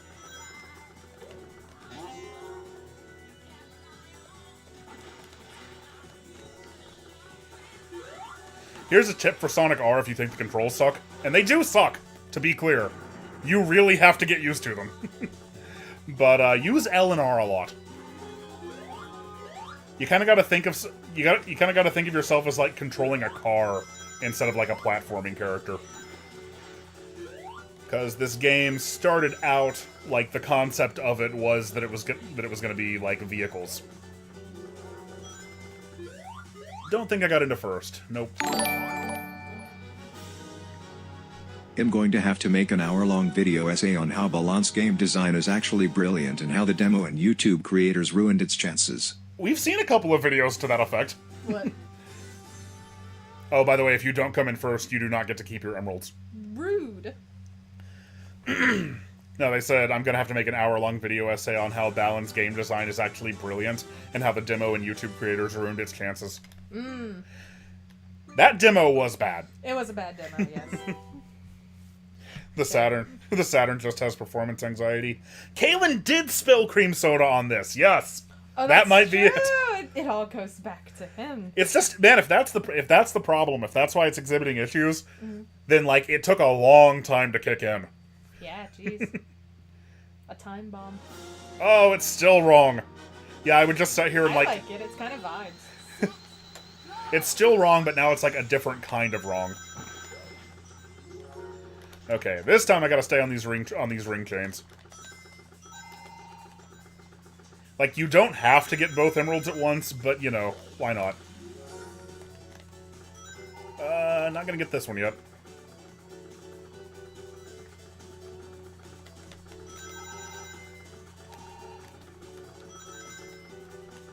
Okay, that's one.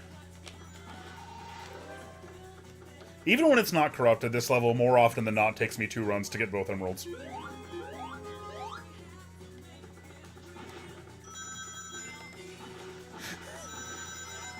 I love how, even though it looks like this, I just know this track well enough that it doesn't matter.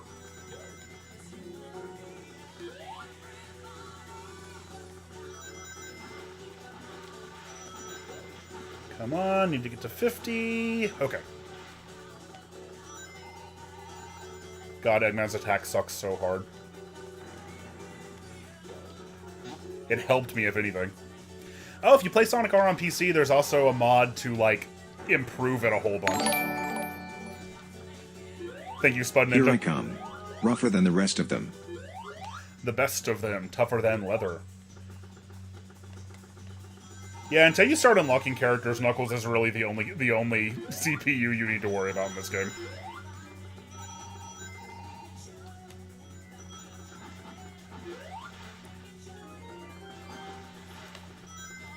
Okay, just gotta stay in first. I did get both emeralds, right? I'm like 99% sure I did.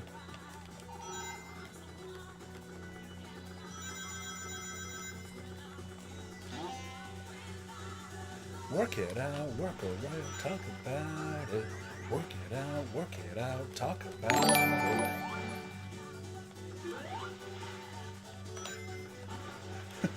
I keep falling in water where there should be no water. Yeah, I'm gonna say it's probably the disc, considering that this only ever happens on this level. Oh, what does the improvement mod change exactly? Oh, all kinds of stuff. It changes, like, the physics quite a bit to make them a little more sense. It, like, buffs characters like Eggman, which is why I thought about it, to, like, actually have, like, useful abilities and, like, stand a chance, because, like, of the default cast, only Sonic, Tails, and Knuckles really have any chance whatsoever. Like, you might think that Amy being in a car would give her an advantage, but it really, really doesn't. Anyway, by getting all the emeralds, you unlock Super Sonic.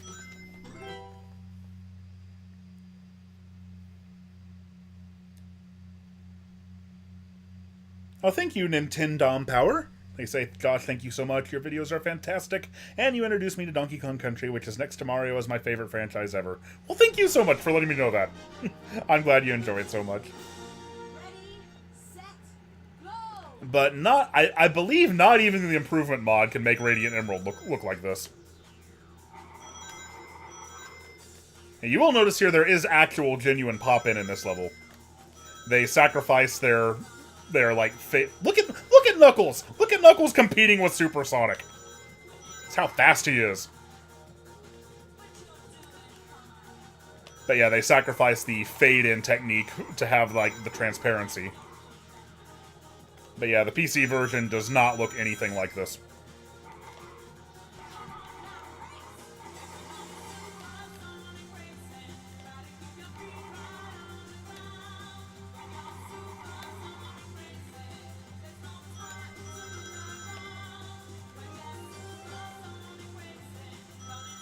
It is pretty funny to consider that, as a kid, I basically got an entire console.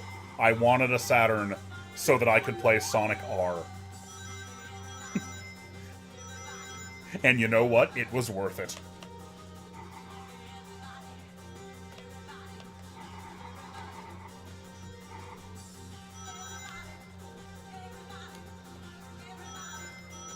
Although, to be fair to Kid Me, I also really wanted Sonic Jam. Misinformation ran rampant on the internet back in those days. Nothing like it is now, where like misinformation has absolutely no chance and gets crushed, and it's very easy to fact check everything. So I had read somewhere back then that that Sonic Jam was actually like a 3D remake of Sonic 1, 2, 3, and Knuckles, and like that's like I really wanted that.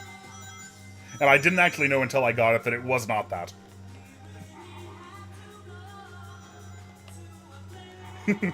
Thank you, Spud Ninja. Love this song. You actually get a different song if you don't play a Supersonic on this level. God, Knuckles is fast.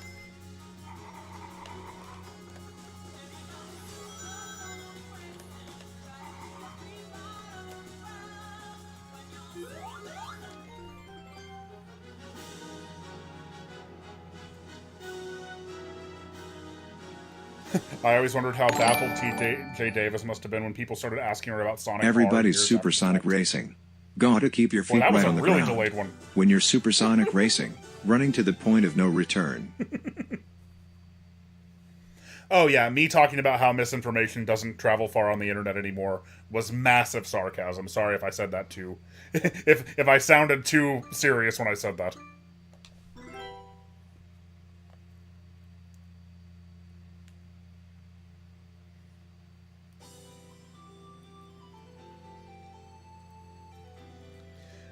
The fastest thing alive, if Knuckles is not counted. Yeah, of the default cast... By the way, shout out to John Burton. Love that guy. Of the default cast, Knuckles is probably actually the easiest character to play as. He's much more controllable than Sonic is. I think this might have been the first game that Takashi Iizuka directed. And I know it was the last Sonic game that Hirokazu Yasuhara worked on. The YouTube channel Transparency, who does great work, check them out, pointed out something crazy that I'd never considered before. This is the only Sonic game besides Sonic 1 that had the original 3 like core members of Sonic Team working on it. Yasuhara, Naka, and Naoto Oshima. Like, this is the only other game that all 3 of them are credited on.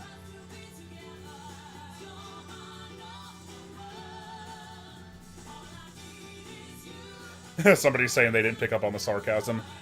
Yeah, me and Alicia, like, I'm very good. I'm better than I think I am at saying things seriously. Basically, at telling jokes, saying things that are not true, in a voice that sounds like I'm very serious about them. Yeah, you've gotten me with that multiple times. I don't even mean to. Like, I think I'm being sarcastic. No, you're not. But yeah, one really cool thing about Sonic R, despite, like, the physics and the way it plays and everything like that, is just to kind of, like, go in and look at the map design, because Hirokazu Yasuhara, who also did the map design, like, the level design for Sonic 1, 2, 3, and Knuckles, this is kind of, I think, what his idea of a 3D Sonic level design would look like, and, like, that's something that we never got otherwise. So, that's another reason that Sonic R is just a very, very special game to me.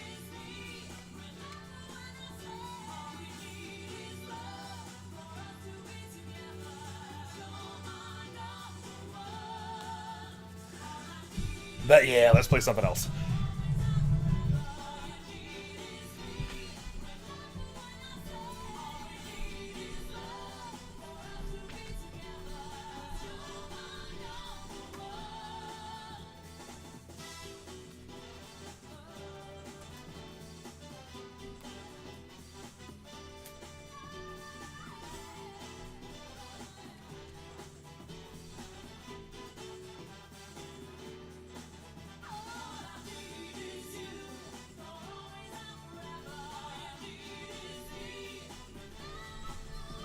I've got a game picked out, but I can't bring myself to stop the Sonic R tunes early. No, play Sonic R again. Yeah, well said, merely a fan. They say if there is a post-Sonic 3 and Knuckles pre-adventure aesthetic, Sonic R arguably embodies it even more than Jam.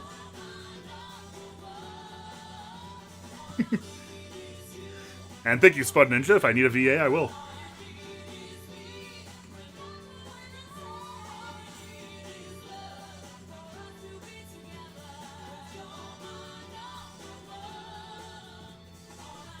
Yeah, like, I love, like, the look of the Saturn era renders. And a lot of the art, too, but, yeah, just especially those Sonic Jam credit renders. Those are just perfect.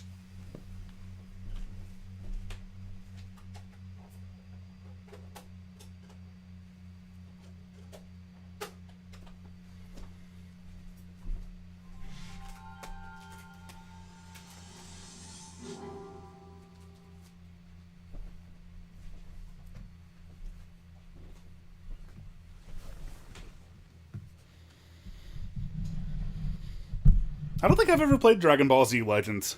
I know what you're talking about. I've seen videos on it, but I have yet to play that one. Ooh, did Traveler's Tales do Toy Story 2? I did not know that.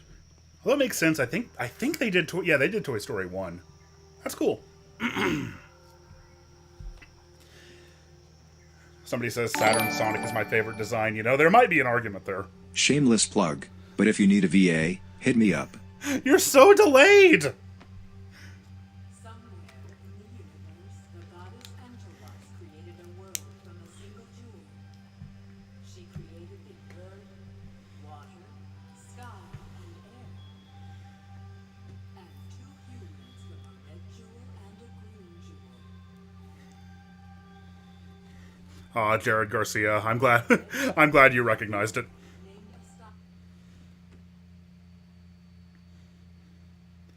Oh, thank you, Lonks Venture. I'm gonna wait. Maybe it'll read it.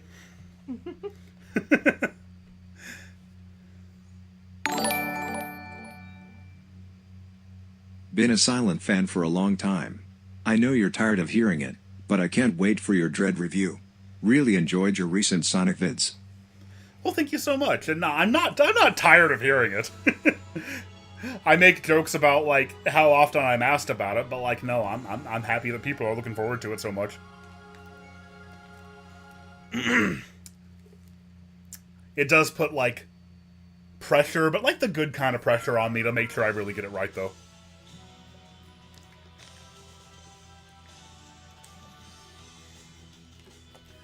The days of FMV anime openings. We started with Mega Man 8. And this one does the same thing.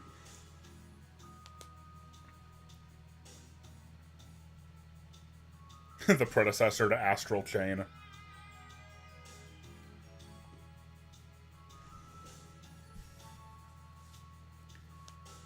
Somebody says, are you taking chat suggestions on what to play?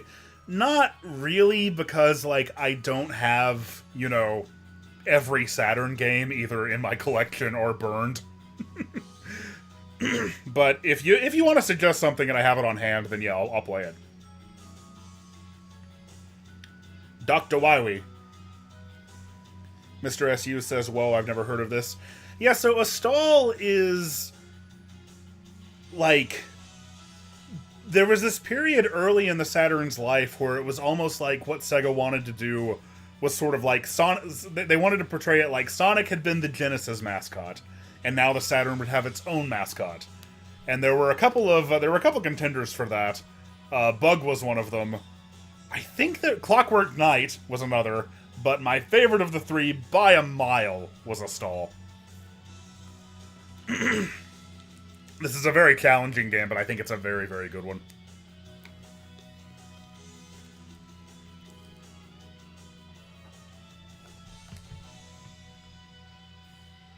Oh, thank you, Parker B. One last thing regarding esoteric design. Tims, like Zhao, can eat food that change their colors. The only way to discern the use of each color are abstract statues placed next to colored flowers. And thank you, Hoboka.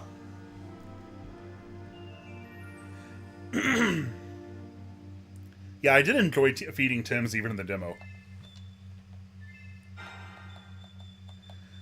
Let's turn the lives all the way up. I'm gonna need them. Is it gonna read the next one? You can do it. Come on. It'll get there in a second, but thank you so much. There it goes. Yo TGC, here's to all the great content you make. I rewatched the DKC, SMRPG and Metroid ones the most. You also helped me to appreciate Sonic's legacy beyond the Genesis trilogy. Cheers, Tilda. Well, thank you so much, and I'm I'm glad you get so much out of my stuff.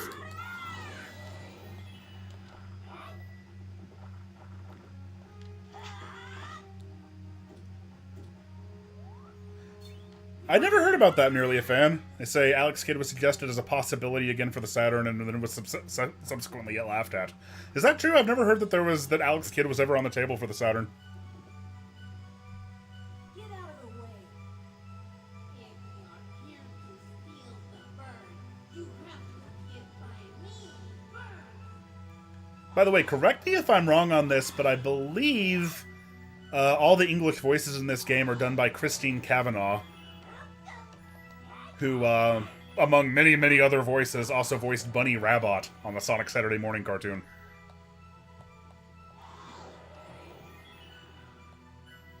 I do know the Saturn was going to have a Streets of Rage game. And so was the Dreamcast, I believe. It's really... it really sucks it took them so long to get around to that. But, fortunately, Streets of Rage 4 was worth the wait.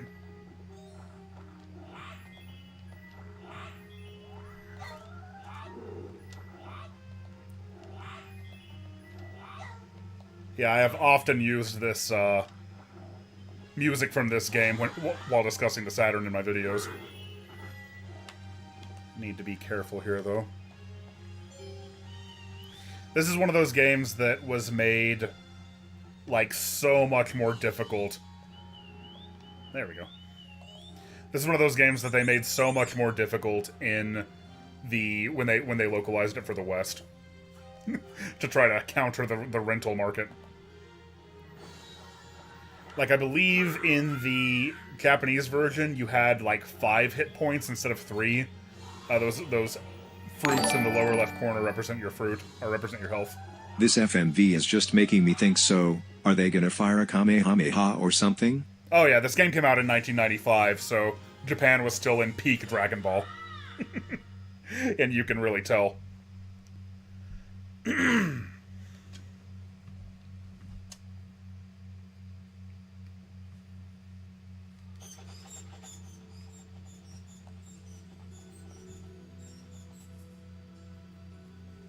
Die Hard Arcade. Yeah, was that the one that was going to be Streets of Rage?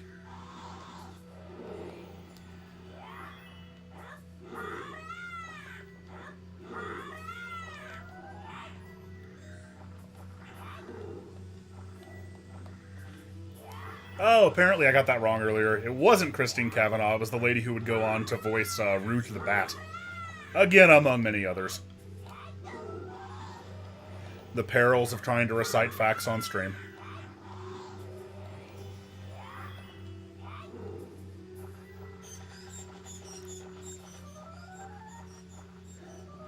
I see merely a fans talking about the possibility of, like, a Saturn Mini.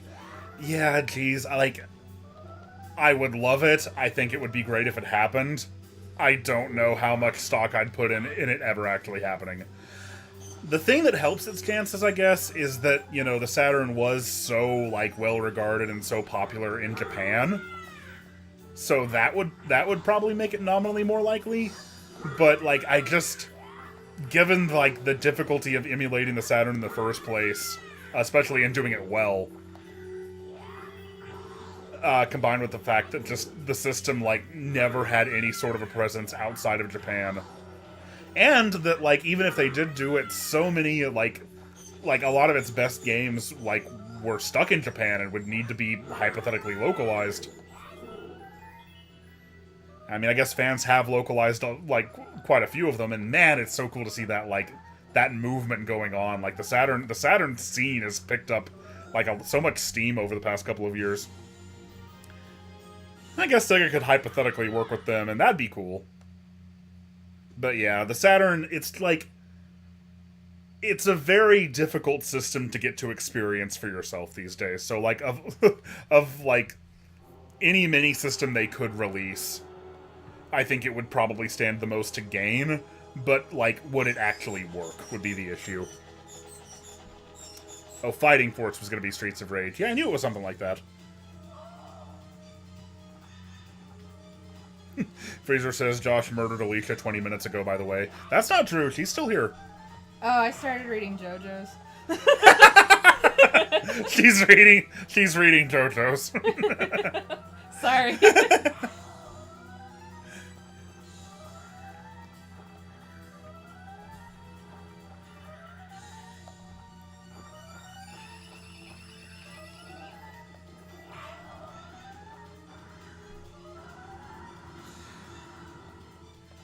Oh yeah, I was talking about the localization changes for Astal. So yeah, you had less hit points. Also in the Saturn, or in the Japanese version, you had like infinite continues, and I think in this version you only have one, and you can never get any more. That was a very common thing back then, unfortunately. Oh, thank you, Francis. I'm just gonna rush ahead. He says, do you use the drop dash mod for Classic and Gens? No, because, like, my muscle memory has routed Sonic Generations to the point that, like, changing the physics in any way really throws the whole game off for me. Like, I've messed with it, but not as standard. I don't like, usually use it. Levy says, if you had the power to magically make a sequel to any Saturn game, which one would you choose?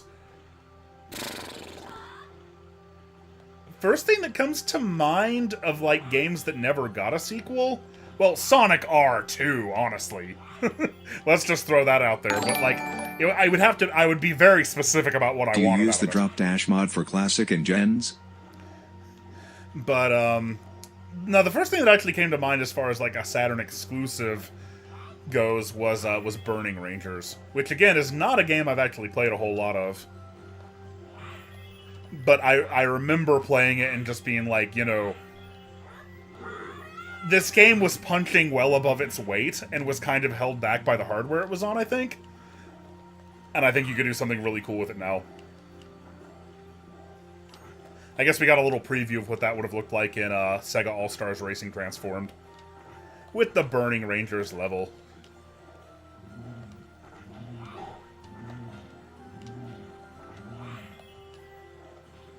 I'm a little surprised Astal wasn't in that game, in any capacity. Ristar was. Sure would be nice if they made a sequel to Knights, a thing they never did. Bulk Slash 2. Oh, I didn't know you could just add the drop dash and not update the physics. Like, I thought the only thing that had that was the classic Sonic Improvement mod. But maybe I didn't dig into the options there enough. I just want to give a shout out to how beautiful this game is, and in particular, how beautiful this level is. One thing that I think went very unappreciated about gaming in this era, especially in the West, was, like, how beautiful, like, 2D games could be with the power of the Saturn and the PlayStation, and I guess to a lesser extent the N64. It didn't really have too many 2D games aside from Mischief Makers. But just, like, this is something that we don't usually get these days. Like, most 2D games, you know, they'll go for the pixel art aesthetic. They'll go for, like, looking like a Super Nintendo game or a Genesis game. And, like, I obviously absolutely freaking love that. I'm not, like, I wouldn't want games to not look like that, and I think it's great that that aesthetic has made a comeback and is still able to, like, you know, thrive these days.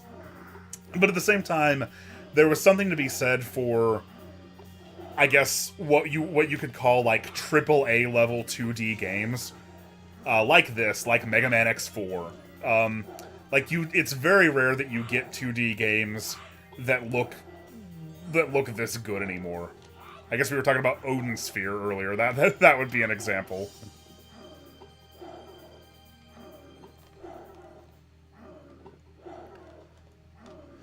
But there's like 2D games tend to either be like retro styled, like pixel art games, or like 2.5D, like New Super Mario Brothers, Donkey Kong Country Returns, that sort of thing. Like, those are kind of the two tiers, and it's very rare that you get, like, I don't even know how to put it, but 2D games that look like this. Sonic Mania absolutely did look like a Saturn game, and that was that was very intentional. Yeah, Woolly World and Crafted World do look great, I agree with that.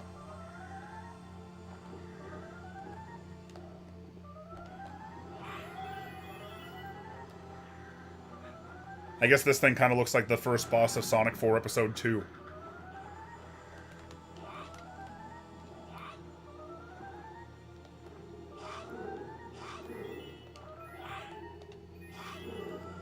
Oh, I missed my chance there. One bad thing about this game, though, is that whenever you're on a boss, like, your bird alarm is constantly going off.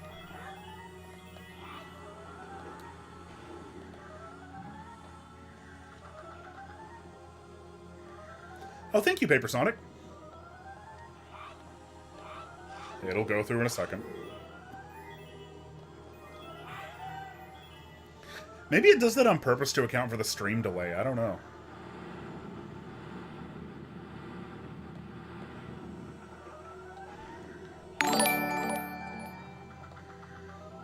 GHTS, Journey of Dreams had multiple playstyles, crappy voice acting, a Jow Garden, and was directed by Iizuka. It's the real Sonic Adventure 3. I like that it voiced that as NIGHTS. Yeah, that's a good one. I have not heard that one before. But yeah, Journey of Dreams didn't just have a Chow Garden, it had like an online Chow Garden. Like you could go visit the Chow Garden equivalent of your Wii friends. But nobody played it, so nobody knows that. Even I only rented it back in the day.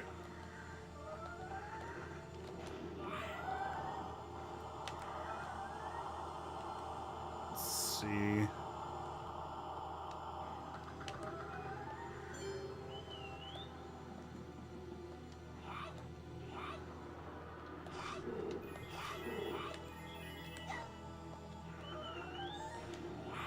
There we go.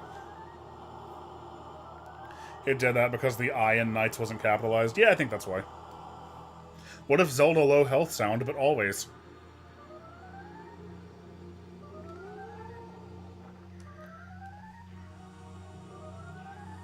With the expectations of games these days, it's a lot of animation and blends to create in traditional animation. We devs use 3D because it's faster, easier, and more flexible for us usually.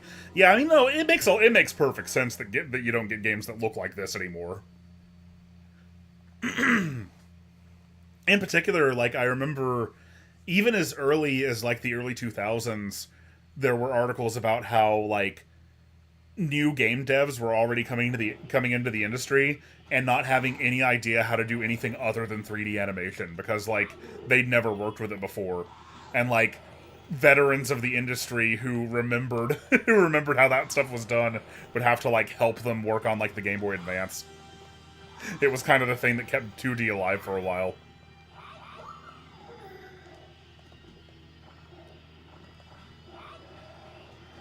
But I think I'm going to play one more game for tonight. Is there anything in particular you guys would like to see? I have quite a number of, like, major Saturn releases. Daytona. I don't know. Tell me something, and if I have it, I'll give it a shot. If you guys can come to a consensus.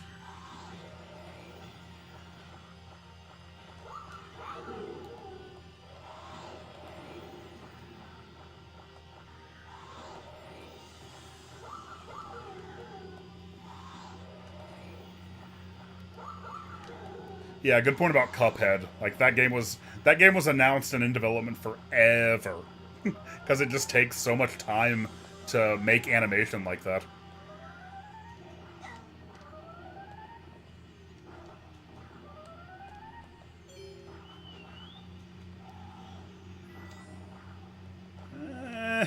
Aw.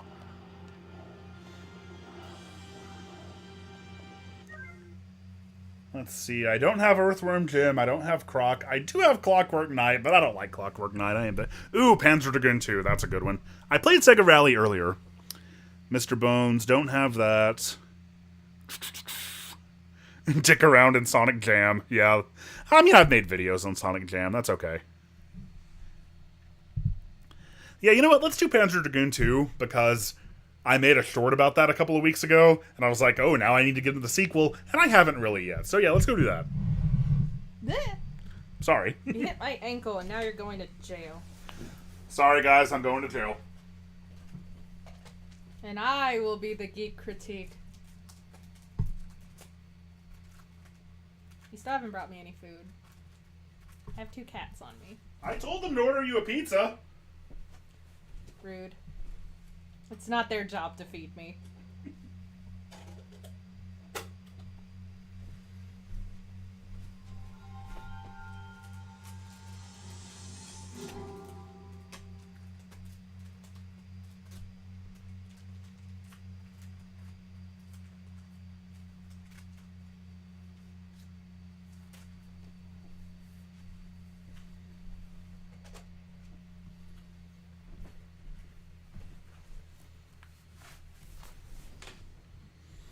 Justice for Alicia's ankle. Yeah. Yeah, you barely hit it with the table, and now I'm broken.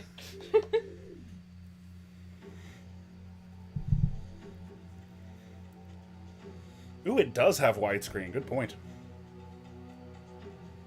I could do the end catchphrase good. You keep geeking, I'll keep buying my wife a pizza. That's not the catchphrase. No, I think I have it. Chic critique.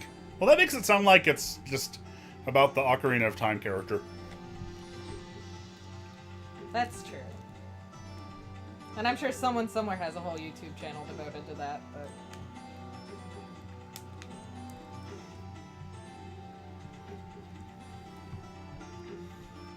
but... Cheek critique. I don't want to be the cheek critique.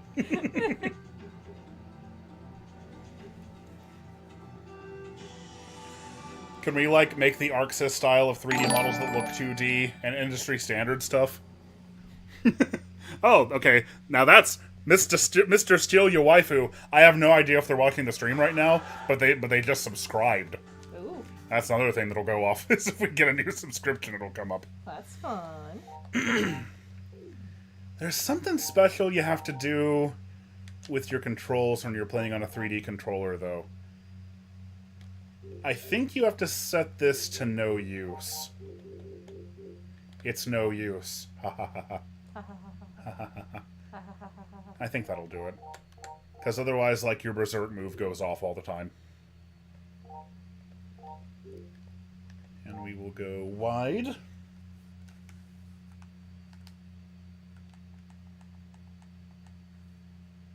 There we go.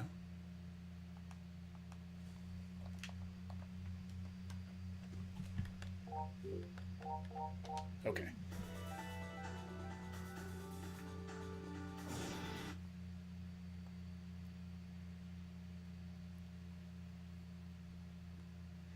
But yeah, the ArcSys style is absolutely fantastic. We still need to play Guilty Gear. Yeah, we do. Guilty Gear owns. It's so anime. We bought the new Guilty Gear like 4 months ago and have yet to actually get around to playing it. Like 800 years ago. Not 800 years ago. Like 3,000 years ago. Oh, Mr. Steal Your Waifu is here! Woo! Don't steal my waifu. And they say, you're currently on my TV, so yes, I am watching. Well, thank you, and thank you for subscribing. God bless you.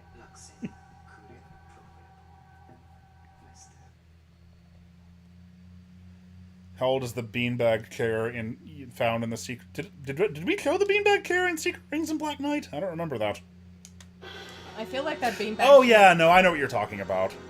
that beanbag chair is always right behind us and lurking. It's so huge.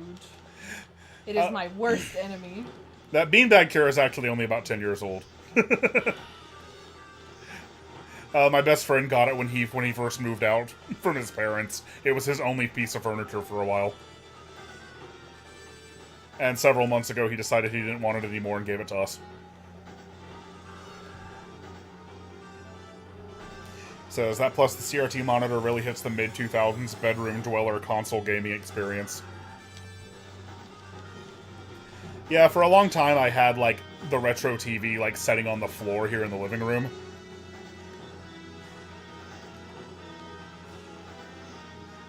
But the one that broke, that I talked about in the DKC3 video, like, that one broke, and then we found another CRT next to the dumpster, and it had, like, component input, so I'm like, oh, dang it, it's worth testing. So we brought it home, and lo and behold, it still worked. And that one was a little bit smaller, so I was able to, like, carry that one upstairs and put it in my office. So that's where that one is now.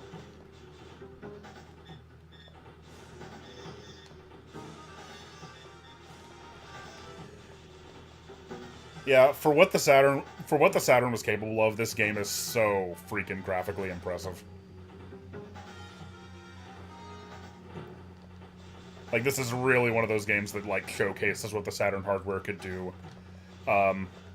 With developers who understood it extremely well. That was always the thing about the Saturn.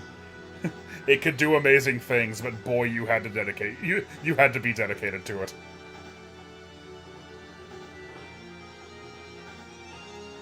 Somebody says, what is the story premise of Panzer Dragoon? I will leave that to people who care more about video game stories to explain. I have no idea. I just like the vibes.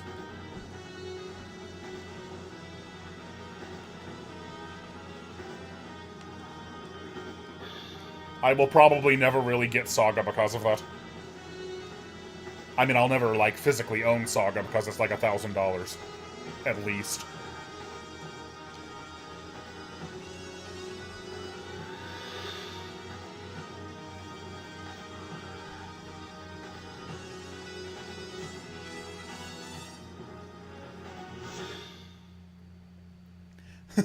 The story is you have a dragon, go shooting. What more motivation do you need? If I had a dragon, I'd go shooting.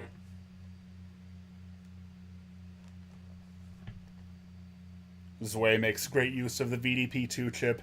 Yeah, Sega Lord X has made... Sega Lord X was kind of like my gate... It's if you don't know, Sega Lord X is another YouTuber.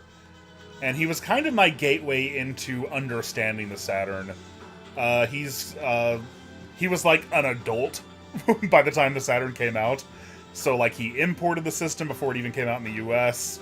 He had, like, everything that I didn't have. The disposable income to be able to import Saturn games. The inclination, like, the ability to know which ones were good. And, like, the decade plus of Sega fandom to, like, want to do that. And he has all kinds of videos about, like, the best, like what the really good Saturn games were, and, like, what his experiences were with them. So he was kind of like my window into, like, experiencing more of the library. That said, one of his favorite Saturn games, I believe it's called Dragon Force. I downloaded that one and I didn't really get it. That's... Which didn't really surprise me, but I thought I'd give it a fair shot. It's just it's very much a tactics style game, and that doesn't tend to be my style.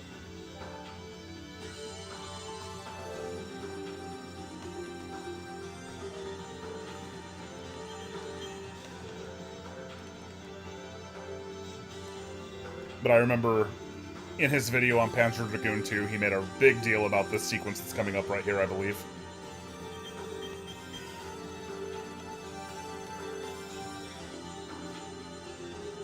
Yeah, this.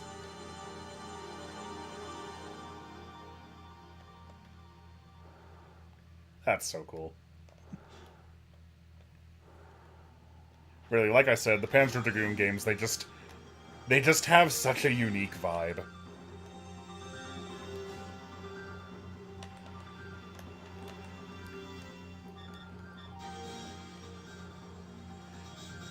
And also, they're very, very difficult. At least the first one is. I feel like I've heard Orta on the Xbox is pretty challenging too. I don't know about this one actually. I think when I played it a couple months ago, I got walled by the 3rd level, and then decided, well, okay, I'll go beat the original first, and then I'll come back to this.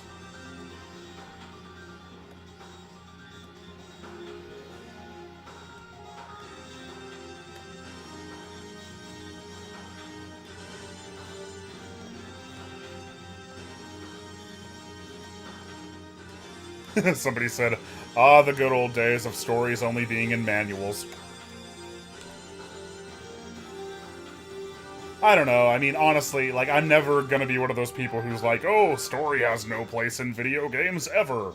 Like, I think gaming would be selling itself short if it never used, like, an interactive medium to tell stories. At the same time, though, like, for me, like, when a game does spend too much of its, like, when a game puts too much of its focus and appeal there, like, I'm probably, not always, but probably gonna run out of patience for it pretty fast.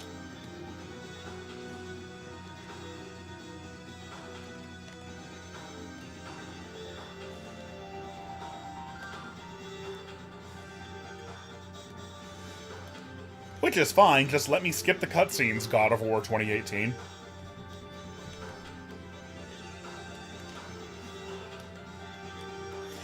Oh, you have Berserk mode here. Yeah! Sorry, heard Dragon Force and thought the band? Is it called Dragon Force? Thank you, Spud Ninja. And really, big thank you in general, Spud Ninja. You've been very generous with the super chats throughout this stream, and I really appreciate it.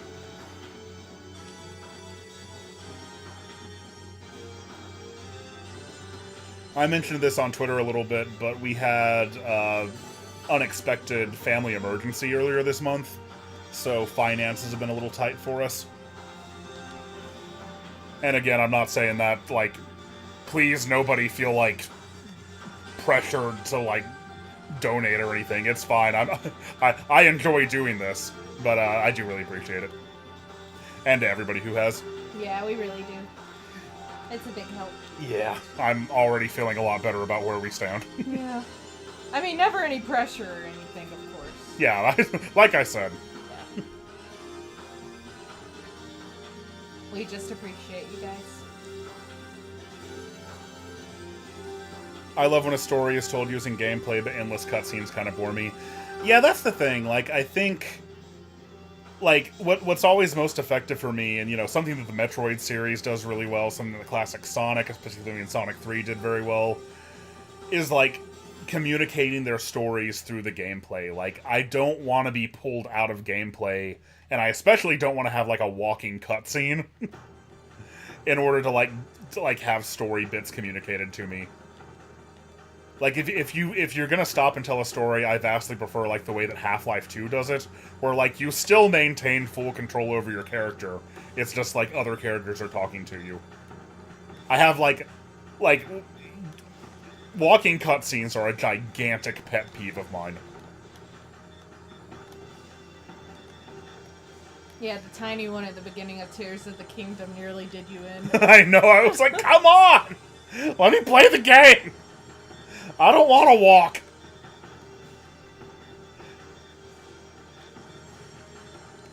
But I think it's because, like, my focus in video games is so very based around, like, mechanics and actions and gameplay and, like pushing against the bounds of, like, what the game design will allow me to do. Like, that's what I really enjoy in video games. And so, anything that's, like, limiting my ability to, like, even move...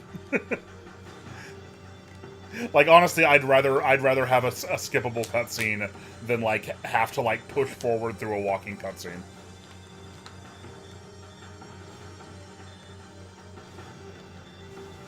Girls, I'm so sorry, but I need a snack before I die. Alicia's getting a snack. Woohoo! Oh my goodness. Opal is in there, jeez. You sleep so weird. You're like a snake.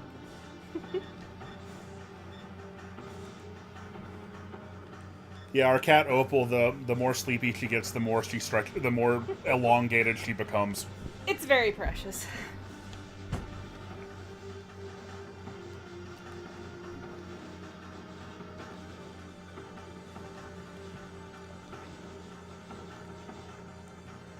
Thank you, Mr. Steal Your Waifu.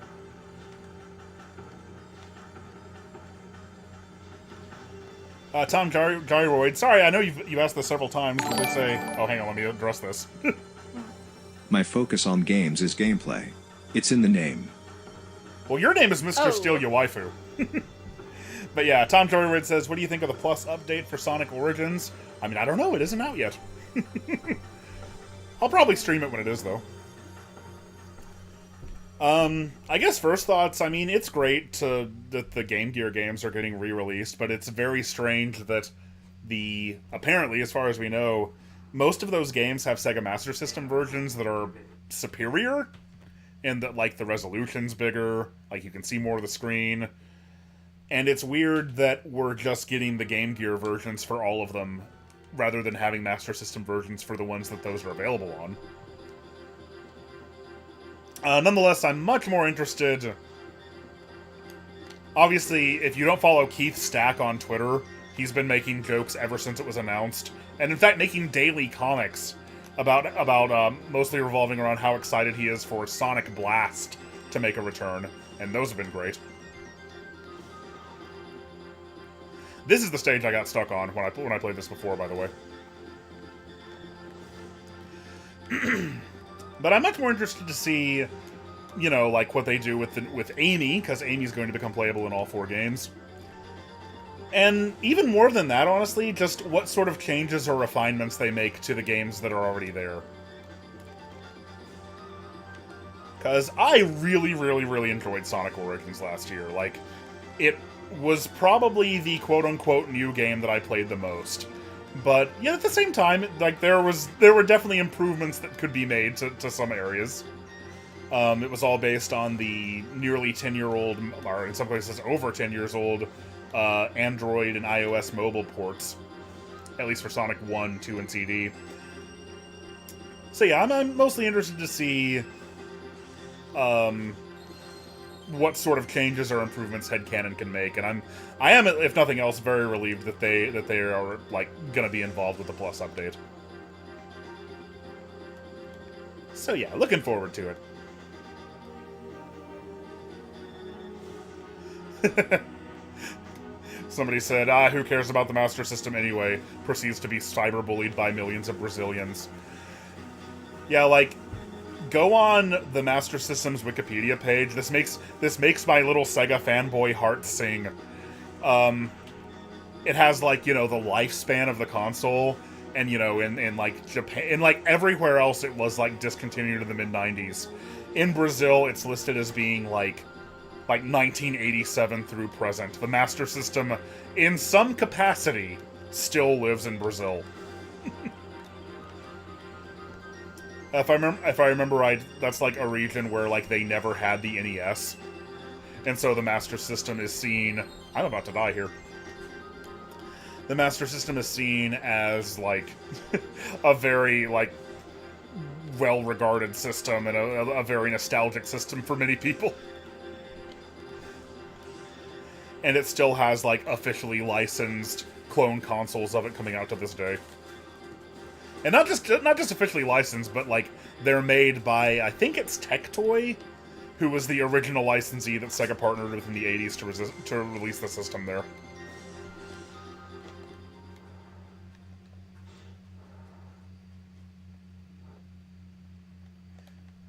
Ooh, people are talking about Chaotix should have been. Should have been part of Origins Plus.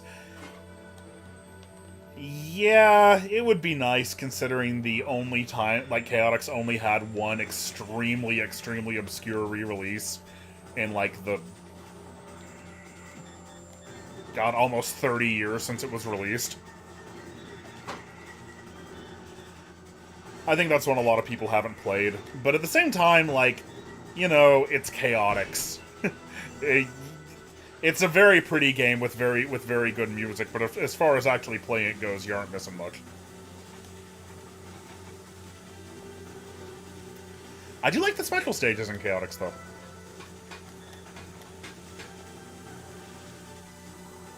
Okay, I'm going to try to focus and actually beat this boss this time. Since, like I said, this is where I kept losing it when I was playing this before.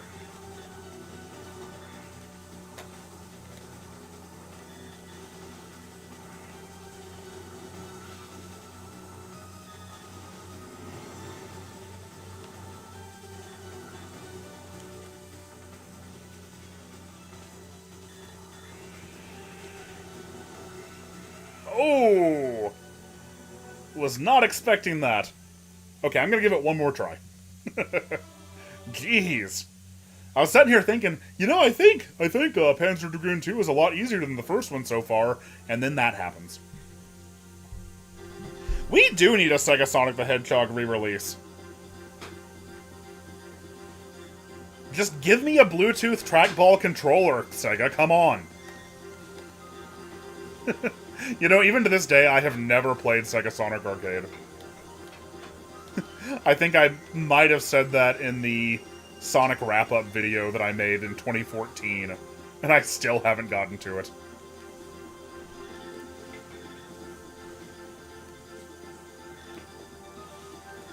Should probably just get a trackball controller for it.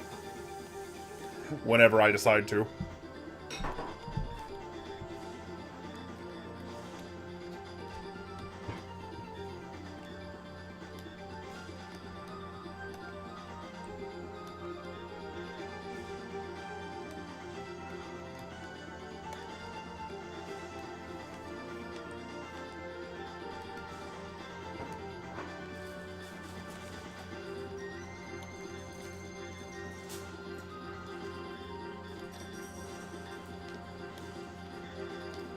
I am in focus mode, by the way.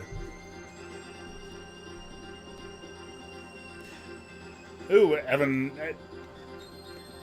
I see somebody talking about how you can emulate it on a Steam Deck, and you know, I haven't thought of that, but I bet that would work really well.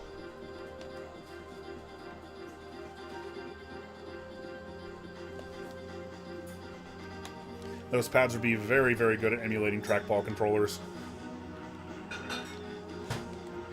I mean, they pretty much do by default anyway. If you don't have a Steam Deck, one of those things that you'll just, like, do with it absent-mindedly while you're waiting for a game to load or something is just, like, spin your finger on the trackpad.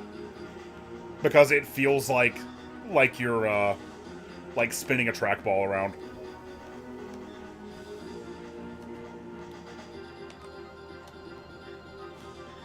Okay, I don't really want to blow my Berserk on until I get to the boss. I don't know. Maybe it would have been better to do that anyway. Oh, jeez. I think trying to focus on this is actually making me play worse.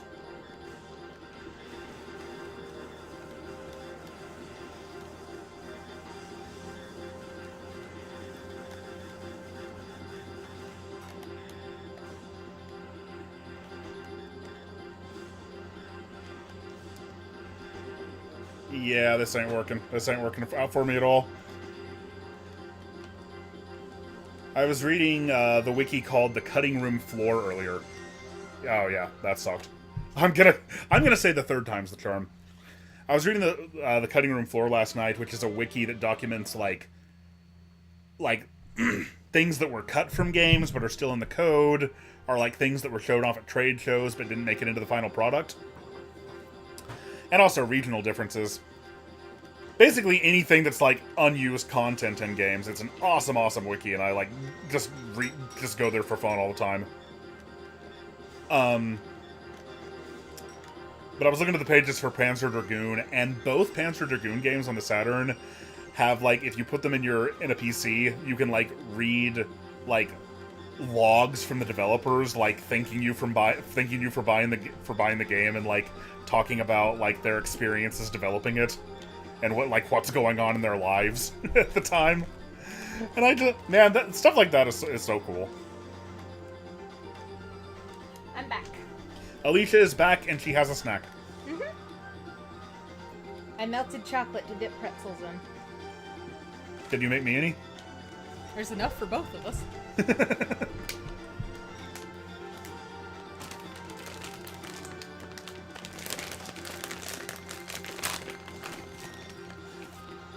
Okay, this time when those big worm things show up, I'm going to use Berserk on them.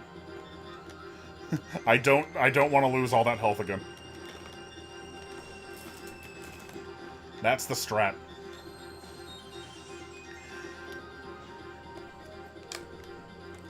Panzer Dragoon is definitely one of those games where... Ooh! Hey, pretzel. It's definitely one of those games where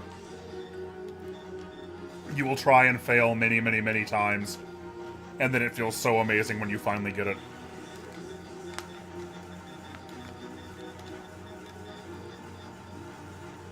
Alright, worm bagged. If I could, I would share my chocolatey pretzels with everyone.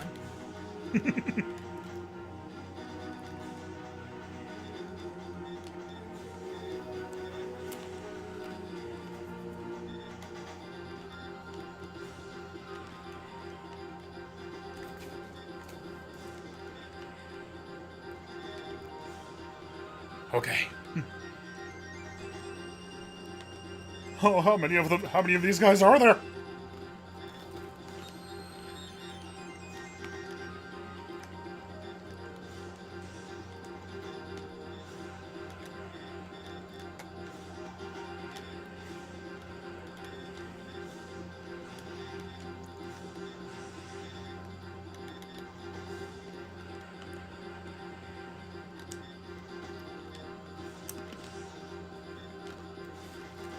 Anytime. Anytime. Oh, someone said thanks for the nice pretzel sentiment. Ooh, somebody says they just got back from Shin Kamen Rider. I'm sure you want to see that. Oh, I want to see Shin Kamen Rider so bad. We still need to watch Shin Godzilla. Yeah, You're we do. Definitely watching Shin Kamen Rider with me, though. It's gonna be so sick. The trailers look so sick. Now, is this like the same Kamen Rider that was in that Sega CD game? No, not that one. Aw. There was an FMV Kamen Rider game for Sega CD That was Kamen Rider Black. that which got a North American release inexplicably. For some reason. I believe this even predated Spawn's Masked Rider, so that's wild that happened. Oh, I bet it was so good. I can't wait.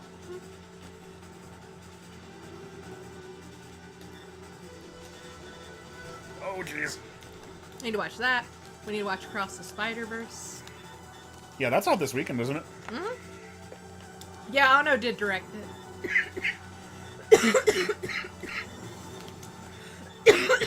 You guys want to hear someone choke to death on stream? Yeah, I'll help you in a second, baby. Hang on, I'm trying to fight this boss. I just swallowed weird. Can't you call the hospital? I'm a little busy. Oh shit, you're right. It was Zeo. Power Ranger Zeo? No, Kamen Rider Zeo. I know. It is confusing. Stronger than before. Yeah. You want another pretzel? Sure. There you go. We haven't had this as a snack in a long time. I know. We haven't gotten pretzels in a long time. Oh, jeez. Tiny pretzels.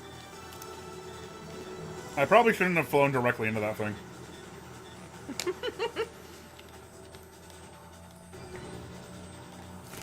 Oh no, it is karma for not sharing my pretzels. Did I do it? God, is there a second phase? I bet there's a second phase. Oh, jeez, I'm so nervous. I was like, I'm doing well, and then running into that... Okay. Running into that thing took off, like, a third of my health in one hit. I'm glad there wasn't a second phase. Babe, I'm choking. So am I. This boss is kicking my ass. I think Shinji was supposed to be creepy. Like, that was kind of the point. Well, I mean, in the original series, Hideaki Anno seemed very, very mad with his fan base, so... I think he was using Shinji as, like, a way to talk about that. I have not seen all of Evangelion, though, so I might be talking out my ass. Alright, we are now into the part of the game that I have never seen before. Also, I've heard it stated that, like, and this is definitely very true, Panzer Dragoon 1 and 2 have very different styles of music. The first game is a lot more orchestral, I guess. This one's a little more synthy. Hey, who did the music for this game? Oh, I don't know. I can't remember his name, and I don't know if 1 and 2 had the same composer. Because the tunes are sick. Yeah, for sure, for sure.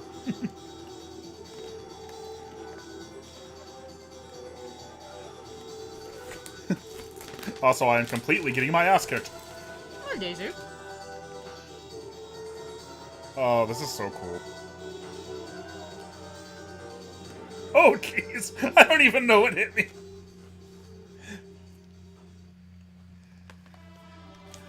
But I think that's a good place to stop. I will say, though, I showed them off in the short. I got Panzer Dragoon 1 and 2, the Japanese versions.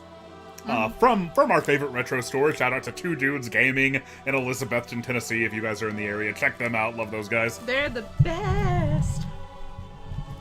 Like these pretzels. And my Daisy. But the disc for Panzer Dragoon 2 in the Japanese version brags about itself on the disc itself. It says, Panzer Dragoon's Way is one of the best 3D shooting games available, presented for your pleasure. That's just printed directly on the disc. Oh my. And then the Japanese disc art for Panzer Dragoon, that's a great example of, like, Japan getting really beautiful cover art for a game. Yeah, they got Mobius to do that shit. And the US just getting a very bad-looking 3D render. And that sucks, because the art for one... That's probably one of the earliest examples of that.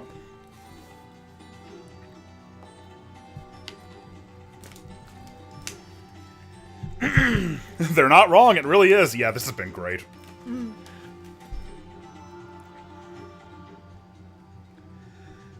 Let's see, somebody says, any hints for the next video/season you're working on? I mean, you guys have stuck around to the end of the stream. I'll just tell you what I'm planning to do later this year. And I don't know if I'll get it done this year, but I'm gonna try. I might do a couple more smaller projects first.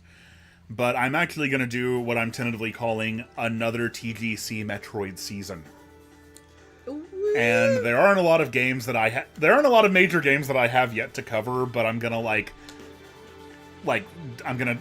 hit those, and then I'm probably also gonna do maybe 2 videos, one sort of reappraising the 2D games, 7 years later, and one appraising the Prime series in the same way. So it's gonna be good, you guys. And then obviously that whole thing will conclude with Dread. And then the final episode in the season will be me crying and singing Kingdom Hearts songs for 2 hours, so look forward to that. Which has nothing to do with Metroid, but you can occasionally say caw. In between my tears. In between your tears. You know a game is good when it brags about itself. I think I melted way too much chocolate. Not a bad problem to have, if you ask me. No. But yeah, thank you guys so much for enjoying some Sega Saturn gaming with us tonight. Yeah, thanks for being here. Where we are, it is June in about 15 minutes, so happy June, everyone. Happy June! June. We'll do these streams more often. This has been a lot of fun. Yeah, we're trying. Thank you to our super chatters. Thank you to our commenters. Thank you all for being here. It's been a fun time. Yeah, you guys are the best. Caw! Caw! Night Owl says you should cry and sing the Sonic R soundtrack for 2 hours. I think it's impossible to cry while singing that. But alright, do your spiel. Sorry, I was eating my pretzel. Yeah, everyone take care of yourselves. Oh yeah, happy Pride, everybody. In 15 minutes. Happy Pride Month. Everyone take care of yourselves. Drink your water. Have a nice snack. Happy Pride Month. Play a game you enjoy. You know, do your thing. Have a delightful evening. Wanted to end the stream on this. The Drive Saturn it, screensaver. And until next time, you keep geeking, I'll keep critiquing. Have a good night, everybody. Hope you get to do more streams with us, Alien Run. Oh, me too. Long time no see. Good night, everybody.